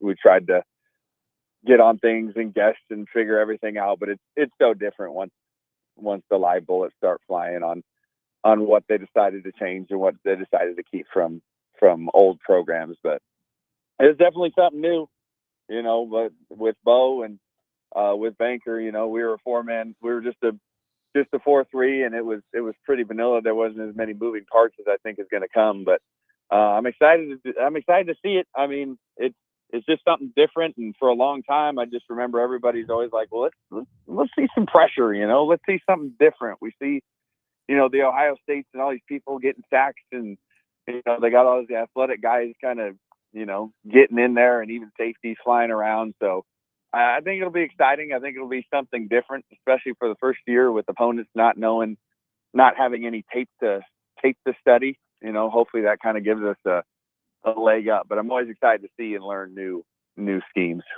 No doubt about it. So as you look at it, Josh, you look at where football's at now. You look at the time you played, and a little less than a decade ago when you were last out up there on the field. I mean, how do you feel like the game has changed? Obviously, the NIL, the off the field, all of that is a little bit different. But like between the lines, when you're watching football, what's the relationship between what you used to play and sort of where college football is at now? Do you feel like it's changed quite a bit, or do you think if you had the legs of a 22-year-old right now that you could go out there and play the same sport? Oh, I think it's pretty much always been the same. Now, like you look at it over the large picture, you jump 20, 30 years apart. There's obviously a different. I mean, in the 90s, there was no such thing really as like the spread offense and, zone read and everything along those lines, more power football. But, those plays that they ran there, pulling guards and tackles, and that's still all ran. I mean, football's football. I mean, I think Drew Brees had a good interview where he was, talking about how simple it ends up being the longer you play. I mean, there's 11 guys on offense, 11 guys on defense, this many eligible receivers, running back, and 5 O-linemen. It's never changed in the history of the sport. So, I mean, at the end of the day, you got guys out there that have learned their scheme. Everyone's athletic, everyone's on scholarship, and it's just you against the other guy on the other side. So I think any former player you talk to is, gonna say that if they had the legs and the body for it, they'd be able to go out there and compete just like they used to. With that being said, Josh, as a former linebacker, Mike and I were talking earlier about some of the things that the defense needs to do, and generating turnovers was one of those. Walk us through the keys from your vantage point as a linebacker, kind of at the center of that defense. What are the keys to a defense being able to generate turnovers and actually force them rather than, maybe the offense gifting them a couple? Sure. I mean, turnovers are that's the magic. That's the magic question. Well, are there any drills you can do? Are there anything that can just, help you get them? Or statistically, if you do this every day in practice, they're going to get you any? And they're just, unfortunately, I don't think that there's a magic answer other than just, being conscious of it every day. And that's been a big thing ever since Pat Tillman with the peanut punch, so every day in practice and every rep in practice, just being conscious of punching and rapping and punching. I'm not a big believer in, we do a turnover circuit every day in practice because that's, we're doing the drill to punch. So it's just being able to watch the practice film and reminding yourself like, hey, this is an opportunity to punch. Why don't you punch? And then you just kind of stack days. And now all of a sudden every day at practice, you got 30 touches at the ball. That was 30 punches at the ball during live reps. So as far as like fumble wise, it's just being consistent on the film end and making sure you're making corrections every day. I think that's kind of the only way to even get better. And, the fun part about it still being a game is sometimes you just get lucky. Sometimes that ball just bounces the wrong way. Sometimes the other guy takes the wrong snap and, it just ends up coming that way. I think that's what I hate most about Iowa is it always just seems like they get the other team doing something unlucky, and they're just consistent in their ways. But I think that's what drives me the most crazy about them. Definitely a hateable thing about Iowa, the horseshoe that seems to always seem to follow them around. Last thing for you, we had somebody wanted to ask you this. What are your thoughts on the change with the jerseys? Do you like it? Yay or nay? Yeah, more on the nay side, I think. I think that's conventional. Alabama's been the most consistent. Yeah. Alabama's been the most consistent school in the last 2 decades, and I don't think that anything of their jersey has changed one time. Yeah, it's iconic. You don't have to change it. If it ain't broke, don't fix it. So I'm glad they didn't touch the helmet. I can live with the jerseys. We'll see how it goes. I'm sure it'll come back. All right, Josh. Thank you so much for joining us here on Happer and Schaefer. Appreciate it. Have a great fall. I hope the wedding venue is very successful and it's a great game day for all of you and the staff that you assemble and the huddles that you have every Saturday night. I'll tell them that today. Maybe I'll put a horseshoe above the. Yeah, I like it. Play like a champion. Yeah. I love that. Yeah, That's you go. great. Win the day, boys. Win the day. That is great. I love it. Josh Banderas, former Nebraska linebacker, joined us here today. You can catch him along with Brandon Riley, Josh Banderas, Mo Berry, Bo Rude. All of them will be at the 3rd annual college football kickoff roundtable auction and raffle brought to you by the Jet Award. That'll be on August 27th, Herdat Sports Bar and Grill. You can be there, be a part of it. There's an Ian Happ jersey giveaway. That's not a giveaway, a raffle. A signed Ian Happ Cubs jersey. Other things include 1 free runs a meal each month for a year, 2025 signed Jet Award football, Steelhouse concert package, dog training classes. So Steelhouse is great. You can get more information at thejetaward.com. But Josh Banderas will be part of that again with Brandon Riley, Mo Berry, and Bo Rude. A quick reminder, Friday shout-outs coming up, end of the hour. Be sure to get those in. You can hit us up on the text line, 402-951-1620. You can send them in at the Equitable Bank inbox. Mike at 1620thezone.com, Joey at 1620thezone.com. Tweet them at Happen Shape. We've got a few of them. Would love to have more of them. That's the end of the hour. When we come back, Balls of Steel. We're going to start with Boise State, and then we'll find some other teams to highlight ahead of the 2026 season.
Chicago is calling, Husker fans. Chicago, the great mecca of the Midwest, 1620 The Zone. Howdy, county here. Teaming up with Union Bank and Trust to send one lucky Nebraska fan and a guest to Chicago to see Nebraska volleyball play Missouri at historic Wrigley Field.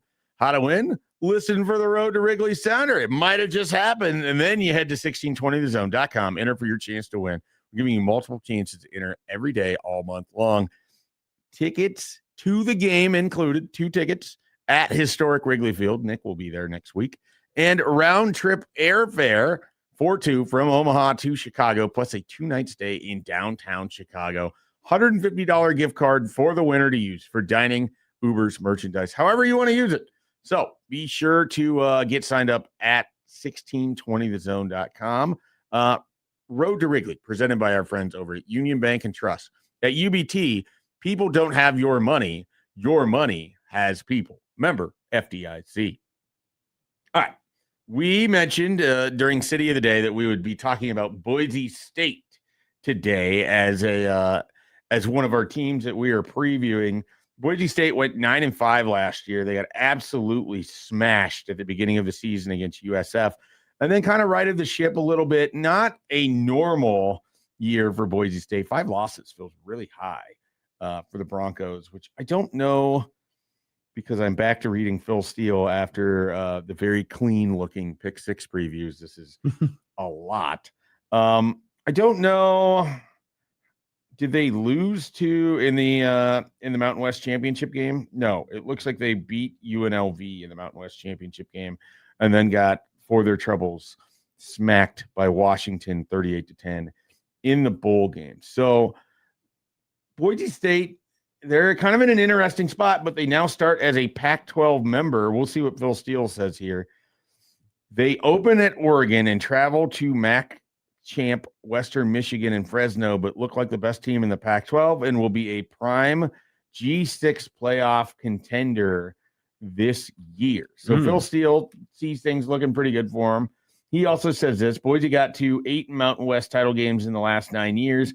And he goes on to talk about what he predicted in 2024, which we don't really care about. Last year, Boise lost to USF and Notre Dame non-conference. Then without their quarterback, lost to Fresno and South Dakota State and appeared out of the race. However, they finished 6-2, won the tiebreakers, beat UNLV for yet another Mountain West crown.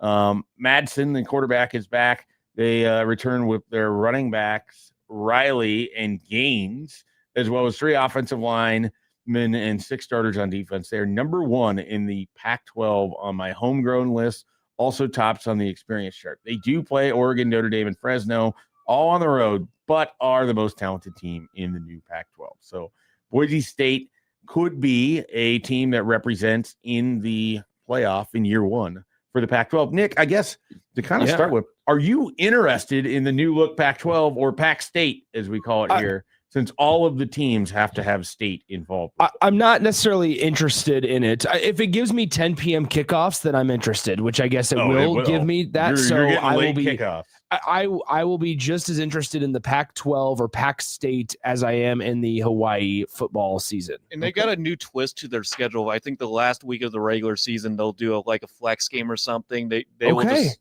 I think, I'm not sure how it's all determined, but teams are at random for the last week of the seasons. How does that work? I'm not sure. I mean, they play a team a second time? Yeah, it could be. There's potential for that. I saw on Boise State's schedule that they had Utah State on there as the flex game, but I think it's dependent on like a record or something. Does flex just mean they could flex the game into a premium spotlight for the Pac-12? That's what usually I would think it would be. But it doesn't mean that they could flex to a different opponent, right? I'm not sure if they could do that as well. That seems like that'd be because I thought I heard something that they are just having that last week open for anything. So they're taking a unique approach to their scheduling, from what I remember. That makes me think of when Nebraska played Rutgers in 2020 because everybody in the Big Ten was playing an extra game, which I actually really liked. I like that idea on Conference Championship Week. Keep everybody playing a game. I'm good with it. Solve the 3rd and 4th best team in your conference and on. Boise State's got an interesting stretch. I mean, the first 2 weeks of the season, I should say. Oregon on the road, as you mentioned. That's going to be on CBS. That's the 2:30 p.m. game on CBS. Right away. And then you have Memphis the following week, South Dakota. I was looking at the Pac State TV partners, and so it's USA Network and CBS Sports Network, obviously. I think CW was on there as along with the CW. The CW will call the Fresno State Boise State game and the Texas State Boise State game this year. All right. Nick, I'm going to ask you to pick a number. Okay. So we're at 240 for the Pac-12. Yes. I'm going to have you pick a number between 244 and let's say 294. So you got a 50 number stretch there. Let's go with 264. Okay. We're just going to do it this way because I couldn't really figure out how to do multipliers. Yeah, it'd be tough. And work in the tiny baby balls there. So 264, you say? 264. Joey, we have already talked about Air Force, haven't we? Yes, we did. Okay. Then can I pick a new number? You can get a new number. Let's go 276. 276. Let's see if we have talked about. Oh, we're so close to talking about my friends at UTEP. Instead, we will go to San Jose State, where I don't think we have been. We've not talked about them. Do you know who San Jose State's coach is? I do not. You know of this individual. He coached at one institution for a very long time. He was thought of as potentially being a Power 4 head coach if someone wanted to take on this offensive style. Most choose not to. He's not run the same offense at San Jose State that he used to run at Navy. I am talking about Ken Niumatalolo. Oh my gosh. He is this I can't believe I he totally at San Jose State. I totally forgot he moved over there from Navy. That is bizarre. His moving there led to previously Chubba Purdy was committed there. And then he didn't want to play thinking that it was going to be the Navy offense. And they ended up throwing the ball more there at San Jose State than I believe they did where he went at Nevada. So San Jose State. Well, Nevada's just awful. Ken Niumatalolo took over the Spartans in 24, and his 2 years could be described as surprising. He was known for option football at Navy, but has gone to one of the most pass-heavy offenses in FBS. In year one, expectations were extremely low, and he surprised everyone, including me, by getting the Spartans to 6-3 and 7-5 before a close bowl loss to USF by 2. Last year, expectations were high, with a much more veteran team. They played Texas tough and could have opened 3-1, but had 2 and 1 point losses in games that they led in the fourth quarter, and they were 1-3. At 3-5, they still held bowl hopes, but dropped the last 4, including a 55-10 loss to Nevada. This year, quarterback Eget and All-American wide receiver Scudero both moved on, so expectations go back very low. Will they surprise again? So new kind of everything for San Jose State. They're going to have different quarterback, different wide receivers. Luke Weaver is a projected quarterback. I know nothing about Luke Weaver. I don't know where Luke Weaver comes from. Luke Weaver, naturally, Phil Steele doesn't write anything about Luke Weaver in here other than the sentence. Weaver ran a similar offense. I don't know where. And McDaniels can make all the throws. This is such a hard magazine. It is. To figure out how to tell people the information in here. They always have Nebraska on the cover, so people love it. Well, yeah, he does regional covers, so that makes sense. Okay. Here, I can find Weaver. I'm on the San Jose State roster right now. It's just gonna take time to scroll here. All right. Luke Weaver comes from Hawaii. Okay, look at that. From Modesto Junior College, where he was a quarterback, obviously. Then before Modesto, he was at Hawaii. All right, so we get a little bit of a Luke Weaver update there. Do you want to pick one more number inside that range? Absolutely. Let's go. Or do you want to go over? We can go over the 300s up to. Looks like we could get into the near 350. So you can go all the way up to 350. Let's go 314. 314. Weirdly, happened to be turned right there. Joey, we have not talked about the Miami Redhawks, have we? No, we have not. All right. Snavely, are you listening? Miami Redhawks. Former city of the day, Oxford. Joey, great callback. The first ever city of the day was Oxford, Ohio. Are you serious? As Happer and I wanted to know more about this undefeated Miami of Ohio team and why they were called Miami when they played in Oxford, Ohio. So we brought on former mayor and city councilman. We never really learned. We did bring on a former mayor and city councilman to talk to us about Oxford, Ohio, who also happened to be a Nebraska graduate. No way. All of this was unbeknownst to us until we reached out. Okay. And that's what created City of the Day. I was going to say, that's why we do City of the Day, or why you do City of the Day. So Miami is listed second on Phil Steele's forecast for the MAC. The Red Hawks are 55-20 in their last 75 MAC games, tops in the MAC. In 2023, Miami beat Toledo in the MAC title game and was 11-2 before dropping their bowl. In 24, Miami lost to Ohio in the MAC title game, but then bounced back Colorado State in the bowl game, went 9-5 last year. All 11 starters were gone on offense, but head coach Chuck Martin got them back to their third straight MAC title game, again losing to a team, Western Michigan, they beat in the regular season.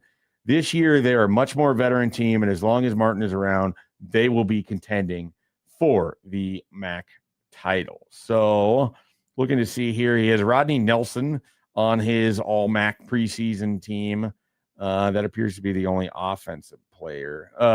Offensive tackle, Evan Malcor as well. And then defensively, feels like they're going to be more of a defensive-oriented bunch. He's got Malcolm McCain, Blaine Merrick, CJ Young, all on the first team, all Phil Steele. They're defensively, that's 2 linebackers and a defensive back. Miami's schedule, what do they play here in they start the season at Pittsburgh, followed by games against Holy Cross, their annual game against Cincinnati, which that's going to be played at TQL Stadium. Okay. Then they got a homecoming game against UConn. Which is where? TQL? I think that's the MLS soccer stadium. Because I think they originally would play that. Wouldn't they play that at Paul Brown at sometimes? Yeah, occasionally. It says this is at Paycor Stadium, which I don't know what that is. I think that's what it's now called. I think Paycor Stadium. Yeah, that sounds right. But TQL is what it says on the website I'm using, FB Schedules. Oh, Paycor Stadium is known as previously known as Paul Brown Stadium. Yeah, okay. So they're going to play it at the Bengals. At the Bengals site. This is what Phil Steele has. I would not take that to the bank. Yeah. By the way. There are mistakes in here as it relates to that. Pitt, Holy Cross, Cincinnati. They do have a common opponent with Nebraska, Bowling Green. And Ohio. Thank you. Yeah, because Nebraska is obviously in the MAC. Lots of MAC. Oh, Nebraska will play them next year as well. Yeah, Nebraska does get the Miami Red Hawks next year as well. In Max Olson's simulation that we talked to him extensively about yesterday. Look at you, Nick. Miami, Ohio wins the MAC 2 times. Okay, wow. Only twice. Only twice. They're usually pretty good on the college football game dynasties that I have. I was confused. I was curious. The reason I brought that up is because I brought up Miami, Ohio's ESPN page. And the first article that's written or at the top is Max Olson simulating the season using EA Sports College Football 27. So I thought, where is Miami, Ohio mentioned? They got Bryce Underwood, and they they did not get in the Bryce Underwood sweepstakes. That would be amazing. They used up all of their NIL on Bryce Underwood. You know what else would be amazing? If you joined us for the 1620 The Zone Golf Tournament, which is coming to the Metro in August. Join us for a day of competitive golf, great food, and live sports radio at one of Omaha's premier courses. Friday, August 21st at Miracle Hills Golf Course. Shotgun start, 8:30 a.m. After the tournament, of course, head over to the Phoenix, located at 120th and Blondo, for the official after party to enjoy food, drinks, and fun. Team registration, $400 per 4-player team, so $100 a guy. Pretty easy math there. Even I can do it. Registration includes 18 holes of golf, exclusive player gifts handed at check-in, complimentary food and beverages, and VIP access to the after party at the Phoenix. Bring your A game to the par 3s. You'll have a chance to win $10,000 for a hole-in-one. Proudly sponsored by our friends at Langfelt Overhead Doors. Head to 1620thezone.com to register your team now. Event also sponsored by Cutwater and T-Box. We'll be back with more Happer and Schaefer after this.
Welcome back in on Happer and Schaefer. Mike Schaefer here. Nick Sainert filling in for Connor Happer as we finish up the week. And, of course, Fridays, the end of the 8 o'clock hour, is time for you to give your shout-outs. Whatever you want to shout out, whoever you want to shout out, we are here to help get your message out in the Omaha area and podcast land at large, or the YouTube stream. We're everywhere, and we want to make sure you can be heard. So if you have your shout-outs, get them in. And we will get to those. Nick, do you have any immediate shout out you'd like to have here? Oh, anything come to mind? Not off the top of my head. You want to shout out Champions for hosting you yesterday? Shout out to Champions for hosting me. It was a delicious dinner. Yeah, the food. It was a great the lunch. Food is good. Great lunch and a great dinner. Those events, if you get asked to play in those, like the stag events, and I've been at a few at different courses, you get treated so well. They're like designed to try to like make people think, hey, maybe I could become a member here. So, okay. I guess shout out to the pulled pork sandwich, the cheesy potatoes, the salad, and the prime rib that I had for dinner last night at Champions. Good to know that the meal is the exact same from the stag that I went to in May, by the way. Well, and guess what? If I go back next month to the stag, which could be a possibility because we want to win next time. We were one shot out of getting anything. Then I will enjoy the same exact dinner. So they do a derby for their. They did. Did you go to the derby? I did not go because I had my to drive team, back which to was Lincoln. nowhere close to contending, decided that we were just going to go drink somewhere else. Okay, yeah. So I thought about it. I thought about sticking around. One of our guys in our group was just like 3 shots out of the derby. So I mean, it was real close, but it is what it is. No, what are you going to do? So shout out to the pulled pork, shout out to the prime rib, and shout out to the golf. All right, so we have some text in. Shout out to the city of Philadelphia. Philadelphia gets a bad rap, but I've never had a bad experience there. Great city. That shout out comes from the 402 here in Nebraska. We have another shout out. Shout out Connor Happer as he enjoys his hamburger and gravy for breakfast at Dottie's Cafe this morning. All right, well, that seems like someone who has some knowledge about what Connor Happer is up to today. So shout out to our friend Connor Happer enjoying a well-deserved day. Where is Dottie's Cafe? I'm assuming he's down in Topeka or outside of Topeka. Yeah, I'll shout out Happer for letting me take over his job right now. Dottie's Cafe. There's one in Dubuque. That's Dubuque. So that's I think that's next week that Happer would be at Dottie's. So I think it's a premature shout out here. So maybe I should have saved that for a week. I didn't. I just assumed. Oh, well, we'll try to remember. Was there, Joey? Do we have any? Do we have any tweets? No, do we have any? I don't see anything on the tweets, but I want to give a shout out to the Cooper Flag family for sweeping Barstool Sports in the Celebrity Family Feud, 183-0. I laughed when I saw this. 183 to nothing. Yes, they did not score any points at all, and they had Dave Portnoy there. They had some unknown. They should have had Big T. They should. I'm surprised they did not have a Big Cat on that line. Big Cat wasn't on there. He was too busy collecting his big check. Yeah, he was too busy. From Wrigley. Yeah, from Wrigley. Was the really tall guy T-Bob? Was he part of it? No, he was not there. So it doesn't seem like they have any of my favorites from the show of which we have on in the morning that we have no sound. I never know what they're actually saying. I don't know that I care I also, what they're actually saying. What's the opposite of a shout out? I mean, it'd be not mentioning. Down? I mean, shout down to Barstool voting on sandwiches earlier too. Yeah. They have a sandwich bracket going, and the chicken cutlet knocked out several of sandwiches that we would have preferred. Yeah, stupid. I'll give myself a shout out because Joe's giving a self shout out because first time in shout out history. Yes, I'm giving myself a shout out because I got tickets to the Packers game sometime in the 2026 season. I haven't been back up in Green Bay since 2022 when they beat the Bears on Sunday Night Football. I'm going to be up there for a Thursday Night Football. Okay, I got some tickets to go with the family for a game. Have you been to a Thursday Night Football game? No, I've not been to a Thursday Night Football game. So the tickets I got are row 18 in the corner side. So my goal is to probably get into the stadium right when they open up, just so I could catch a glimpse of Kirk Herbstreit and see if Peter's hanging around. The dog, is that the name of the new dog? Yeah, that's the name of the dog. Yeah, but send some pictures for Connor Happer because I know how much Connor likes Kirk Herbstreit's dog. I can't remember if it's 2 or 3 different times I've gone to a Thursday Night Football game. I think it is the best time to go to a game because there's no other game happening. You're not going to sacrifice any other football that would be occurring. Well, also you're given a primetime experience, which is always kind of nice. Also another thing is it's rare to flex a Thursday night football game. I know you don't have to worry about the schedule. The NFL's doing that this year, but it's only from weeks 14 to 17. Right. So it's kind of rare. So I don't have to worry about the change in scheduling for that particular. Yeah, no, game. that makes a ton of sense. Joey is a big schedule guy. Joey's all about. You said that yesterday, and I mean in the last you 5, didn't know, but in the last like 12 minutes. The surface. Check back with me in April because I'll be releasing my little prediction. This is unbelievable. In the last 7 minutes, in the last 2 segments, he's mentioned flexing and schedules in the same sentence multiple times. I'm just interested with the process of placing games and placing the TV times. Just the thought of doing all that stuff. Doing the groundwork for it. Did we get our usual shout out in for Norbit? No, we haven't. We yet, have to give a shout out to Norbit from Whopper. We sometimes in the accountability segment we might have to mention that we don't always get the shout out. Well, not today. We did that last week. We took care of them. It's Connor's fault. We took care of Norbit today. It's not Giancarlo's one fault. of the greatest comedies of its generation. So we want to make sure that Norbit gets its shout out as well. All right, let's wrap things up here for the 8:00 hour. When we come back, it'll be time for a little bit of free balling. We'll get Jake Sorensen on the line. We'll have some accountability. Real quickly, I'm going to throw a shout out to the Blue Tees Bluetooth speaker that I have, saving my ankle. If you missed that yesterday, I explained it in the accountability segment. Shout out to Bluetooth speakers everywhere. You never know when they could come in handy besides annoying the golf purists in your life. When we come back, free balling, 9:00 hour, ending things here on a Friday with Happer and Schaefer.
It's time for Free Ballin', where the producer reads questions on things happening in the world of sports. Connor and Mike will have the answers.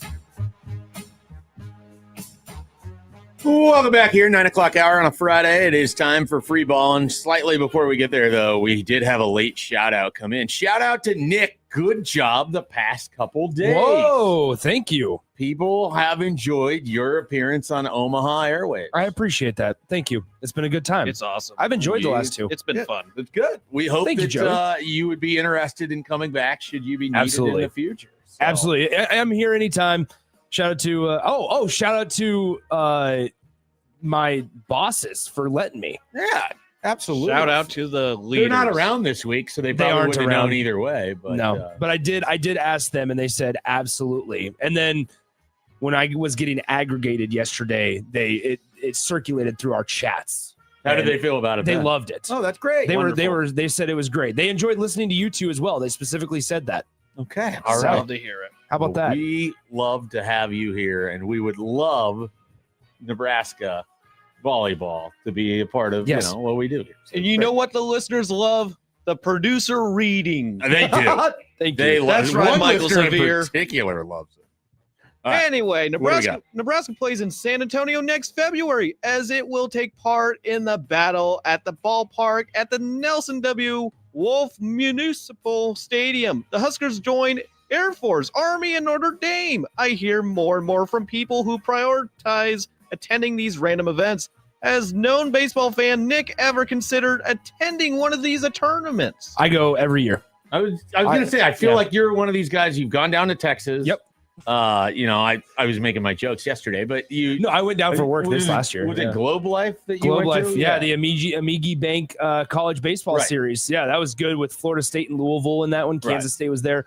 A little bit more notable than the Air Force, yeah. Army, and Notre Dame. I am going to the one in Arizona next year, Yeah. though. I've already Have you made done my- that in the made my- past? Have you gone to I the have. ones down in Arizona? Went to Frisco a couple Okay. of years ago. All right, Yeah, I nice. usually the opening tournaments I make my way down there. So, as mentioned in that question, which is written by me and then read by Joey, so I don't know if Joey's hearing from people that talk about it as much as I do, but I know more and more people that are like, yeah, I try to save some time, or I always want to go where Nebraska's playing. Yeah. Because it's like it kind of is this preview to the season or preview to the spring or summer or whatever. And I got my baseball fix, and I don't want to go to a game at Haymarket Park when it's 38 degrees. That's the point. So I would rather go when it's so I have just like noticed and heard from people a lot more Nebraska fans are getting on the road for like non-conference baseball. Yeah, it's great. Like the fans show up. A lot of former players show up as well because a lot of them live either in Texas or in those areas of Arizona. Seems like good places for former baseball players. 100%. And so it's a great chance to see national powerhouses because Nebraska's in this weird spot to where they still get invited to these. Like that you have to be invited, and it's a privilege to be one of the teams that are invited to Arizona or to the Amigi Bank College Baseball Series, the Perfect Game Classic a couple of years ago. And so they need the fan support. They need the money. And also like all day, all session tickets are like $25.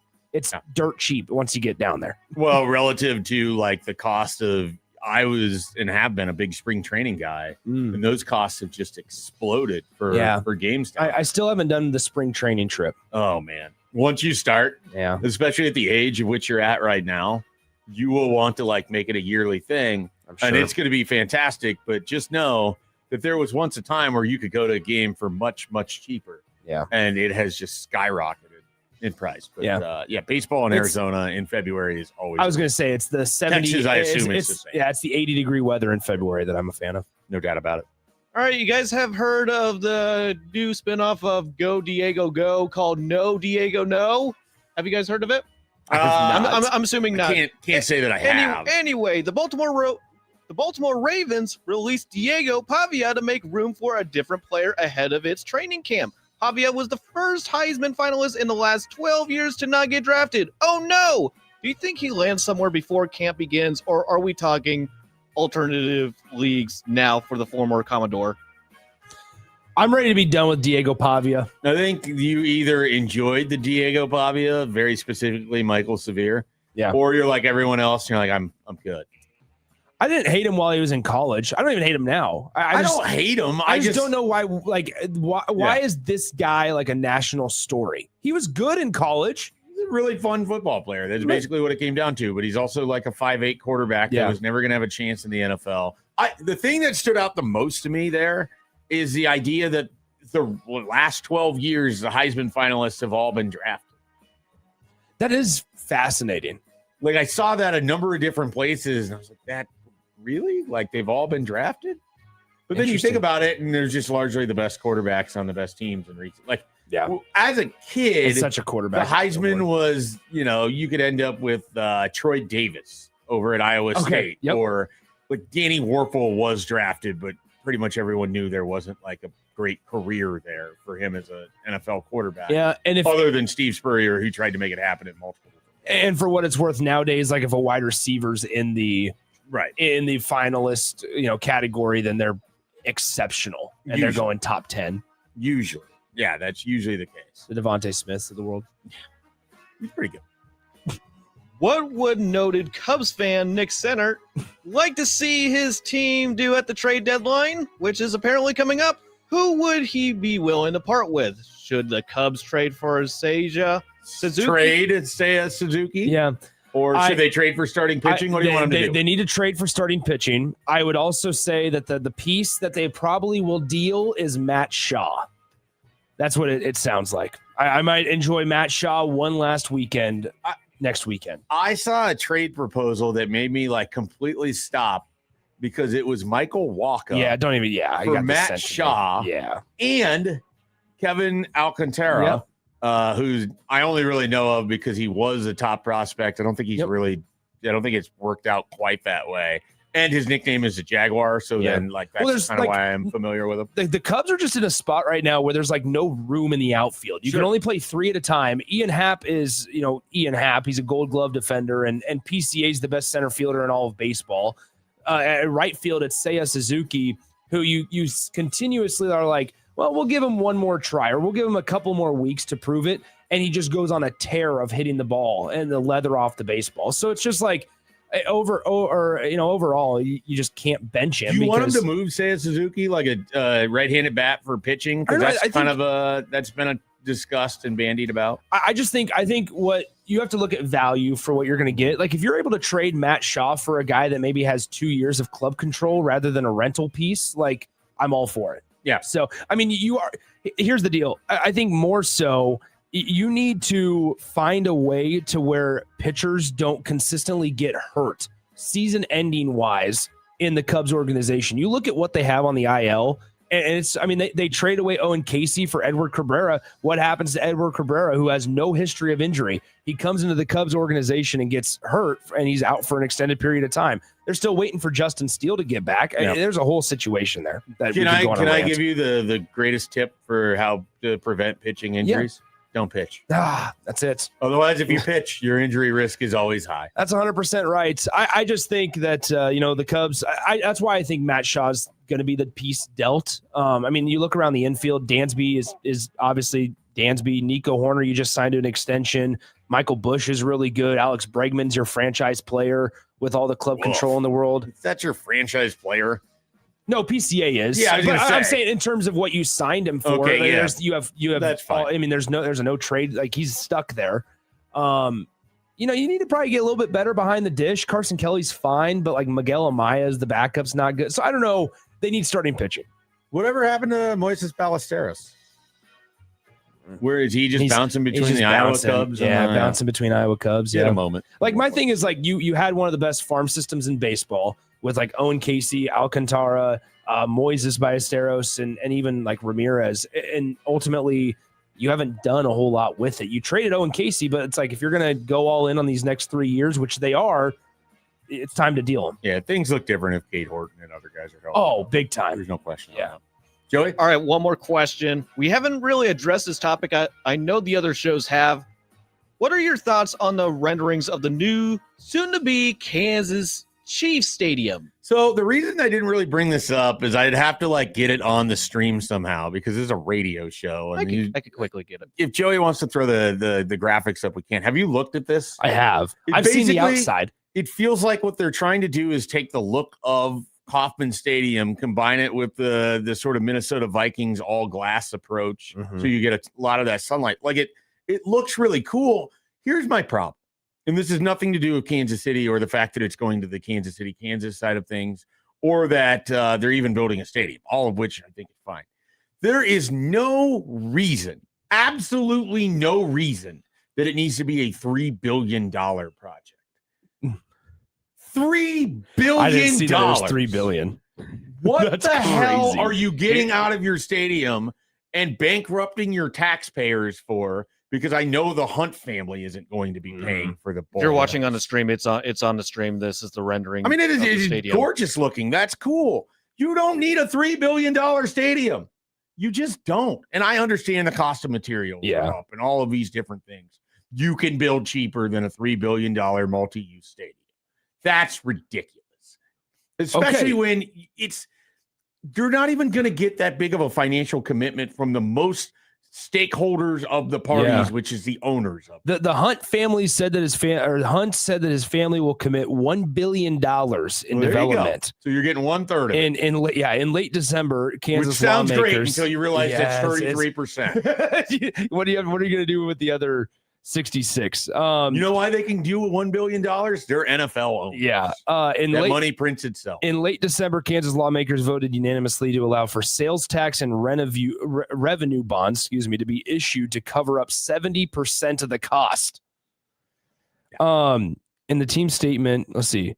New stadium will be surrounded by more than 20,000 parking spots. Yeah. Well, still be able That's to build huge. it. We get a comment in here and it says Seahawks sold for $8 or $9 billion. Yeah, no, I get it. That if they can afford to pay for that, they can help cover the cost of the stadium, so the taxpayers of these cities don't have to pay for everything. Oh, interesting. Okay, so this is specific. This is what Hunt said. He said, quote, when the World Cup comes back in 25 or 30 years, the field will be designed so that we don't have to do the work that we had to do on Arrowhead they wanted to be a multi-use to host the World Cup. Everything about it makes a ton of sense in that they want to get a ton of value out of it, because people see Lucas Oil, they see AT&T, they see what the Vikings did, and it's like, hey, we want to have events. Like they want to host a Super Bowl in Kansas City. That's exactly what he said. He goes, we'll plan on bidding on Final Fours, college football playoff games, bowl games, and of course a Super Bowl. The construction of the stadium is going to coincide with the construction of several other new NFL buildings, so we are going to have some competition. I'll make sure that the Chiefs in Kansas City and Kansas City put their best foot forward in the process. I'm just not a fan that they're playing indoors. I hate a lot of teams moving from outdoor to indoor stadiums. Football is just meant to be played outdoors. Here's my thing. I will say this. The indoors, when it is all glass like that, does not feel like you're indoors. I will give that the sort of benefit. In general, I agree with you. I've largely only been to dome stadiums, and I have been to some terrible dome stadiums, like the old Georgia Dome, the Metrodome. Not I got a piece extremely of the great. Yeah, I've heard. Not super fun experiences for watching football, but I also totally get, like, you can control the weather elements of it. I understand why. I have the same opinion you do, but when it relates to baseball, I want that to be open air as much as possible. I'm open air for baseball. Now, Globe Life is Globe Life is so big. The big Costco warehouse that the Rangers play in. Yeah, it's so big that it doesn't feel. You just don't have the open air. But I will say, with football, like, I'm much more inclined to go to a Kansas City Chiefs game in January if I know that the weather's going to be nice. Yeah. I know I'm in the minority in that. I sat in like the last row of Arrowhead Stadium watching Chiefs Raiders on a 35-degree day in November, and it was fine. Like, you go and do it. Yeah. And my wife's a Chiefs fan, and so I bought tickets for it. Whatever. I would not have minded if we were indoors, but again, I like the all glass because it feels like the sun. You get the element of it. Like, I don't want the dingy artificial lights of the old dome. Sure, I agree. The last Chiefs game that I went to, it wasn't last one that I went to, but a couple of games ago was Chiefs and San Diego Chargers. And it was freezing cold. Like, it was, you wore your bib overalls and you wore your winter coats and you were still frozen. Yeah. And it's just like, it almost takes away from the excitement of what's going on actually on the field, because you're just so focused on staying warm. I get where Joey's coming from, though. I do because too. of the frozen tundra. 100%. Team. So And it matters understand. for home field advantage. Like I get that piece. Well, of it doesn't matter for Packers because they always crumble. I love it in the postseason. That's why I wanted to hear you say it. You love commentators always bring that up, and then it's like you get the scroll that comes underneath of them. It's like the Packers are 4 and whatever. Yeah. Last text. Sorry. Wow, it's a cold day at Lambeau Field. It's all good. I had to do it. All right. Speaking of things we have to do, we have to get to our pal Jake Sorensen on a Friday next year on Happer and Schaefer.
Good luck with that, Dan.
I'm kind of psychotic, so what else is new? I think you guys both know that my psychology is probably really can't assess how it operates. I don't even know how my brain works at all most days either. I'm a Miami Dolphins fan, guys. We have not won a playoff game in 25 years. I don't believe ever in moral victories because they're a waste of time. My whole life would be a moral victory at that point. They're going to lose. It's the way sports go. It's very hard to go undefeated. I got the Royals going to the World Series this year. I don't care. I will follow this team wherever they go, and I will not complain about where they play at. I don't want them to lose a game, but I kind of want to lose a game for the sake of Jake pressure. Sorensen for losing. Fridays with Jake Sorensen. If I see him, I would not shake his hand. 93.7 The Ticket on Happer and Schaefer. 1620 The Zone. We do morning show, guys. We're always on low sleep. That's the way it is. Jake Sorensen back from the Wisconsin Dells and the Duck Boat Tour and whatever else he did in the wonderful land of cheese. Jake, welcome into Happer and Sainert. I get to be Happer today. Yeah. Good morning, guys. Nick, I never heard your voice before. This is new to me. Hello, Jake. It's good to talk to you. Yes, you as well. Thanks it was a fun trip. Thanks for joining the show. Trip to the Dells. Yeah, you're welcome. Schaefer was fun in the Dells. Yes, the Duck Boat Tour is great. Sorry, I skipped the show. I did not mean to. The timing was not good, and I couldn't get out of it. So, apologies for last Friday, but I'm here today. So I have heard about the Dells a lot in my life. I have never visited the Dells. Was it your first experience with the Dells? How would you like review them or I guess? Yeah. First time, it was overwhelming. The word I would say is overwhelming. What is it? Is it an amusement park? Is it just like a big water area? People describe it and they act like I should know what it is, and I don't really know. Like from what I can tell, it's a giant water park. Wisconsin Dells became popular. It's like 40 minutes north of Madison, so it's close to Wisconsin University. Obviously, it's like basically the state amusement park of Wisconsin, but it was initially popular because it's like right on the Wisconsin River. There's the upper Dells and the lower Dells. You can take boat tours out there to see different things on the water. But then it became basically Branson plus Okoboji plus the Black Hills all combined, and Jackson Hole, I guess. We were staying in a town called Baraboo, which is just south of the Dells, and between our resort to downtown was about 4 miles, and everywhere you looked on that drive was an amusement park, a water park, miniature golf, duck boats. That's what I'm saying. It was overwhelming. If you have kids between 8 and 12 years old, it's perfect. If you don't, it's not perfect. And so it was a very interesting trip with a 2-year-old and a 5-year-old and another 2-year-old with our nephew's niece. So you're saying that we should team up in a few years. We'll get Hudson. We'll get your children. We can go up to the Dells when they're of age. That seems like a better age for them.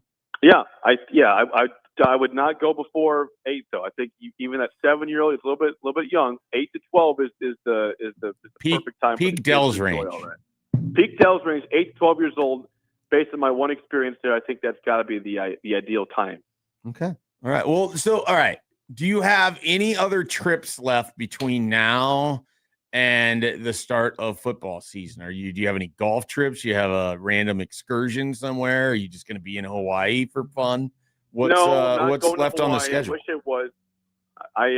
I'm going to Okoboji for just a weekend in mid-August. I will not miss any work for that. Leaving like Friday afternoon, coming back Sunday.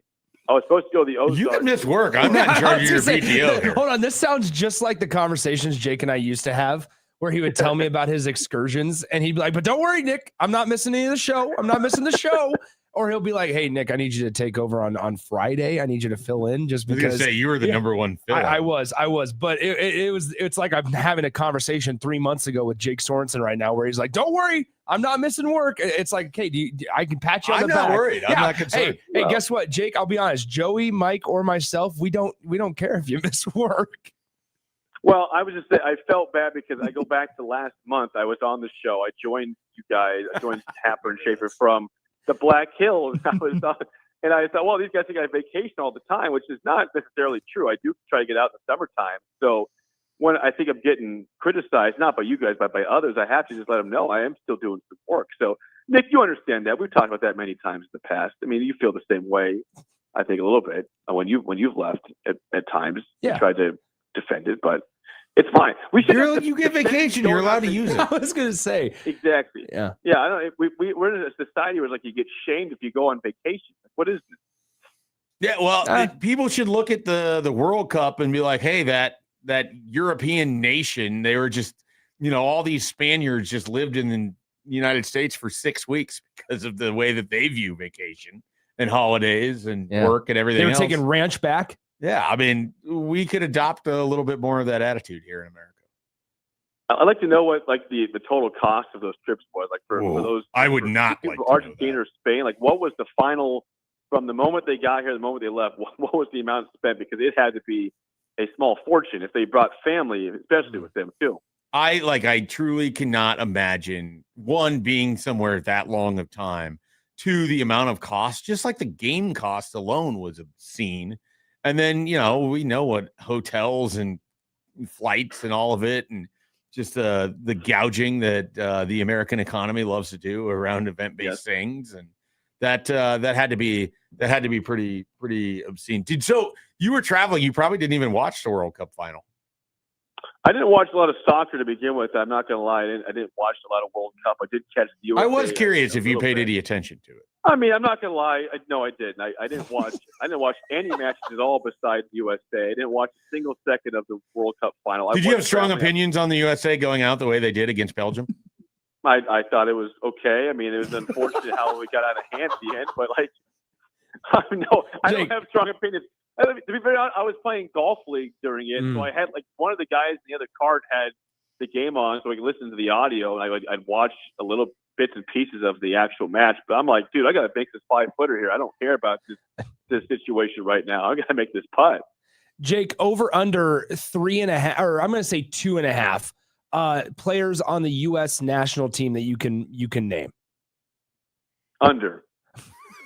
Is the only one you can name Christian Pulisic?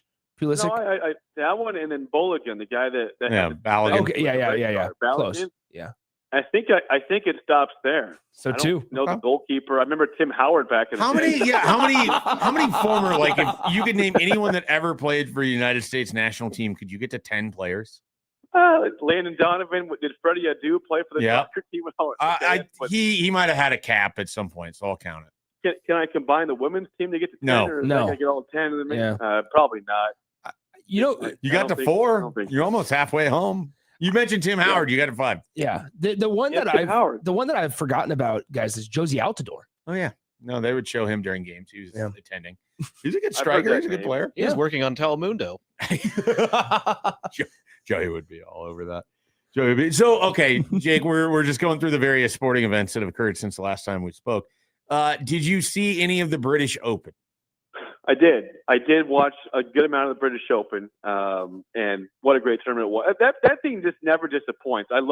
It's my favorite. It is my favorite of the major golf events. I know that Augusta is prettier. The Masters is more scenic. But there is something about the British Open, and probably because it's playing at 4 a.m. if you happen to be up at that time. But I love the brown. I love the courses. I love it. And I thought Sundays was a tremendous addition to British Open lore.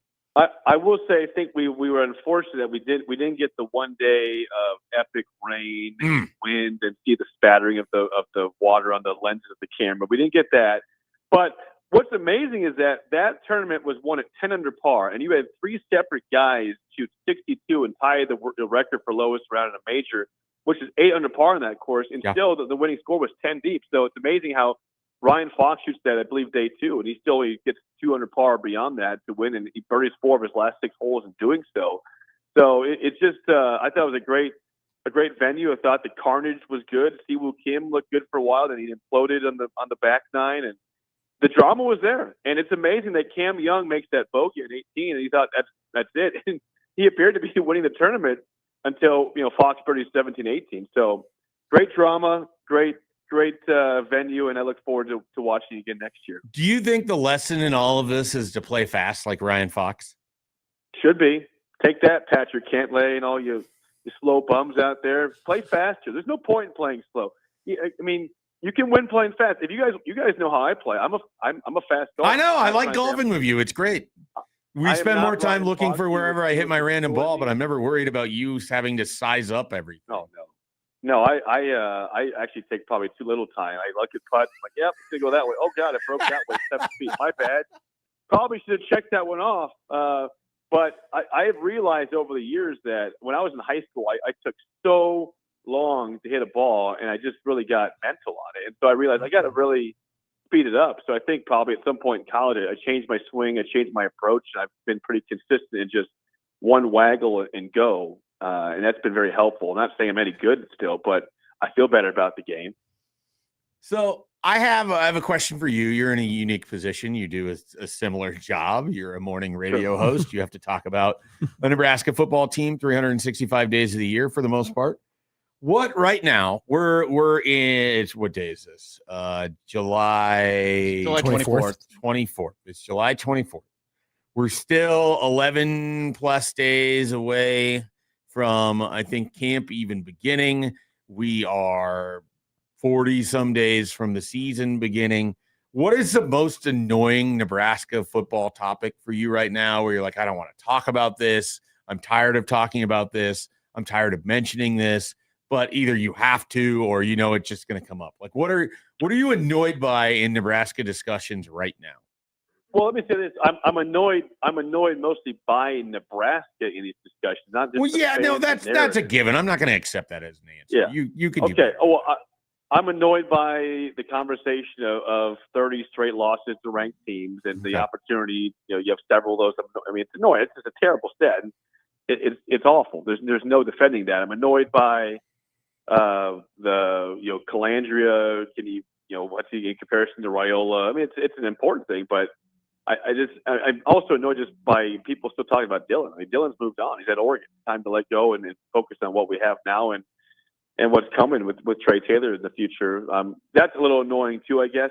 Trey, because he's not here yet. I'm not sure. You, Jake, would have many things. There's all sorts of things. It's also because you're covering a team that's going to be. It looks like it's going to be 6-6, 7-5, and right. The FPI says maybe 8-4, and that's annoying in itself. Just more of the same of mediocrity. Excuse me, and why Nebraska can't win a game they're not supposed to, and I think that's also part of that narrative of 30 straight losses to ranked teams. Is why can't Nebraska ever be the team that surprises you in a good way and overcomes early expectations? It actually surpasses them. What a concept that is. Happens all the time. Not here. It would be a novel concept. It could happen. I think you have to allow for the fact that it could certainly happen in 2026, but history is not certainly in the favor there. All right, Jake. Nick, do you have anything else you'd like to say to a former coworker, former friend? It is, former coworker, still friend. Oh, okay. Sorry. Shape's been out to get me the last 2 days with people that I supposedly don't know or do know. Okay, give me some. Well, anyway, no, it's basically what I was going to ask you is how excited on a scale of 1 to 10 are you for Big Ten Media Days in the basement of the Hilton Chicago? Are you going, Jake? Yeah. Yeah, I'm going. That's what I wanted to get to. Thank you. Well, I didn't go last year to Vegas because it made no sense to do 4 a.m. radio out there. I was very much hold on. Stop. What's the problem with 4 a.m. radio in Vegas? We've talked about this. We did do that once. I'm on Jake's side for this. I mean, Nick was on no sleep and was up $1 million gambling, so he's on top of the world because he never lost gambling ever in the history of his lifetime. Does Nick still play the Hufflepuff game or whatever it is? Yeah, Nick is probably. I'm not trying to get into his pocketbooks, but Nick's probably up about $120,000 all time. From what I hear, yeah. Probably up $500,000 in roulette, and probably up do they have pictures of Nick at the Warhorse in Lincoln? Is he allowed there? They do not. Are you not allowed back? No, but it was so funny because even in the press conference that we had for Love Volleyball a couple weeks ago, I mentioned I ran into Kevin Suits, and Kevin comes up to me and goes, well, so now that you're doing this gig, you're not going to be able to come to the Vegas Bowl and win some money next year. And I was like, I don't like this story going around about my time in Vegas. Nick is one of the most successful gamblers And I don't even understand how. But he would just come into the station. Jake and I know this. He would come into the station and just talk about like his exploits at the Warhorse. Anyway, back to Jake. So, Jake, are you 1 to 10? Hilton, basement of the Hilton, Chicago. How are we feeling? I just want to say this. I thoroughly, honestly, I did enjoy when it was at Lucas Oil Stadium. Doing that from the sidelines of the football field was really a cool experience, especially being the first ones out there, seeing the sun come up, which was awesome through the glass. That was sweet. So the basement of the Hilton Chicago, that's not cool. And no, I'm not looking forward to the location. I'm excited about the storylines that follow, and I hope we get some fun quips from coaches and players out there. That's always what makes it better, like Deshaun Foster a couple years ago, trying to be funny and confusing everybody, including himself. But the actual location is going to be unfortunate. And Lollapalooza is going on, so it's going to be crazy in the city of Chicago. So that's right. Maybe I'll go to the concert. Hey, so last thing for me here on this. Do you plan on doing your radio show from your cousin's house in a random place in Iowa again? That is a great memory. That was on, I believe, the way back from media. I stopped there. We're flying out there this year, so I'm not going to be driving. That was in Muscatine, Iowa. Great. He no longer lives in that house, so I wouldn't go there. That was the craziest spot ever. I think my favorite part of that is you didn't even talk to this person, and then I was in the attic. I was in the attic of the house. The attic. Doing radio. That's so funny. But also they're very strict about this 8 a.m. room policy at the Hilton. Like I've said, listen, I've done this every year. It's 6. Like, no, the room opens at 8. So we're figuring out some logistics here for doing the show in the morning. I could be from my hotel room before I get over there. So we'll figure some things out. But to answer your question, Nick, compared to Lucas Oil, not even close. Not even close.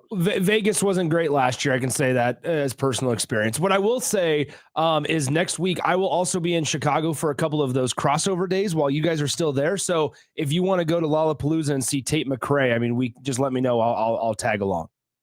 Would you use your gambling wins to help us? Oh, gee whiz. No, I'm staying far away from Tate McRae. You're staying far away from Tate McRae. I'm not staying far away from Tate McRae, but I'm staying far away from Lollapalooza's crowd. I think you should make a stop at the Rhythm City Casino on the way out and, make some cash for your road trip. We could just party from there. I can't believe we haven't talked about this on air until now. Nick's gambling winnings. No, because I've tried to dodge it. Well, yeah, you're probably trying to dodge the taxes on them. Stop. No, everything's been legal. Jake, I will say the swim nickname has followed me to 1620 here. Yeah. Good. Well, that is your nickname.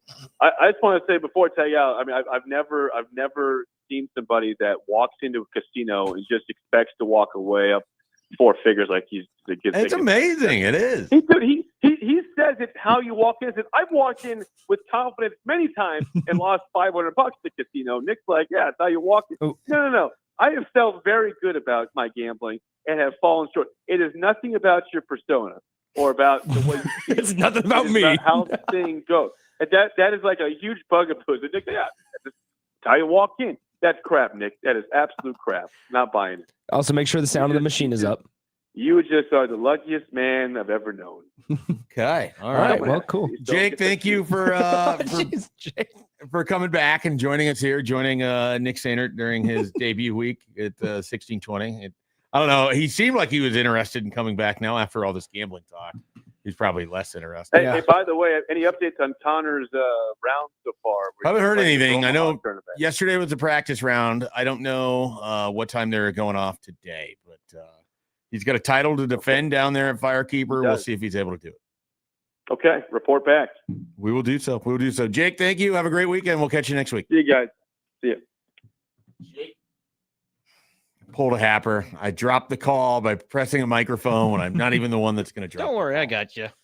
Early accountability here. We will we'll take a break on Happer and Schaefer. We will come back, finish up the show, finish up the week with a little bit more accountability as I now have something to atone.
Welcome back one final time here, Happer and Schaefer. And before we let you go, I want to tell you 1620 The Zone is teaming up with Salvation Army in their annual 7 Can Give Back to School backpack program. Summer is heating up. Clearly, it's going to get hot the next few days, but back to school season is just ahead. Program is focused on giving children in need the tools to succeed for a brighter future. It is successful because of community involvement, and it has been very, very good. 250,000 backpacks, more than 250,000 backpacks have been given away over the lifetime of the program. Those wanting to donate can drop off new school supplies from July 1st to August 3rd at select Methodist Health System locations, Metro Credit Union locations, Cubby's convenience stores, and Salvation Army locations. School supplies needed include backpacks, rulers, notebooks, erasers, glue, crayons, colored pencils, writing utensils, theme paper, 2 pocket folders, reusable water bottles, hand sanitizer, and tissues. Find details at 1620thezone.com on how and where you can donate. Ladies and gentlemen, it's time for accountability. It always gets you right there. I love it. It's the Law and Order sound at the end that I just love. It always It always gets me. sneaks in. All right, so I tried to drop Jake Sorensen's phone call by turning off my own microphone. Yesterday, I think there was one read I didn't get to that I said I was going to, but I didn't get done, so I remember that from yesterday. Otherwise, I feel like mostly fairly accountable. I didn't give Joey the opportunity to talk in the first segment, so that was one of those that I failed. It's all fine because I was trying to fix something with the Twitter stream and I got it up and running, so it's all good. So relative to Thursday, I don't have anything that's particularly standout for me. You just mentioned Thursday. It's Friday. Come on, well, Schaefer. no, Thursday's accountability. I Oh. talked about being trapped under a golf cart. Yeah. So I don't think there's a lot that's going to top that for me today. Well, I'll hold myself accountable for misunderstanding you for that. But That'll happen. another thing, I said Barstool lost 183-0 to the Cooper Flag family. It was actually 543-0. They showed the scoreboard on the show like at some point. I'm like, man, that is really bad. That is bad. Terrible. You guys know how I feel about Family Feud, but either They're way, terrible. Thank you. I have an accountability piece that I was thinking about on my way home last night on the drive home. People rely too much on the lane assist. Okay. And so I am going to hold myself accountable and say that I need to actually make sure I am controlling the steering wheel enough on my drive. I don't have, and I haven't had a vehicle that has had like the lane assist. Okay. They've been old enough where it hasn't had that. Yeah. I don't think I would love it.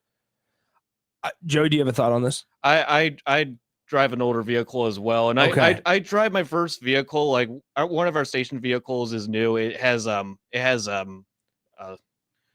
sensors for when you Sure. change lanes. I was so not used to using those, so I'm not trusting any of that stuff, especially But lane assist, you mean like when it blinks and tells you? No. or So like mine, It physically doesn't allow the car. It physically like will turn like you lightly hold on to the steering wheel and you can feel the steering wheel move because it's sensor and it has the lane on it. Okay. And so it keeps you in the lane. But the problem is when you're driving home on the interstate and you get a gusto of wind, it bumps you. And so, it's just one of those things that will kind of startle you a little bit. So accountability for me is to not rely on the lane assist to keep me alive. All right, everyone. We hope that you are holding yourselves accountable as you head into the weekend. Have a great weekend. Nick, thank you so much for the last couple days joining. We will certainly invite you back. Joey, thank you as always for running things. It's been an enjoyable 2 days here. Connor Happer will be back on Monday. Happer and Schaefer returns. Have a great week.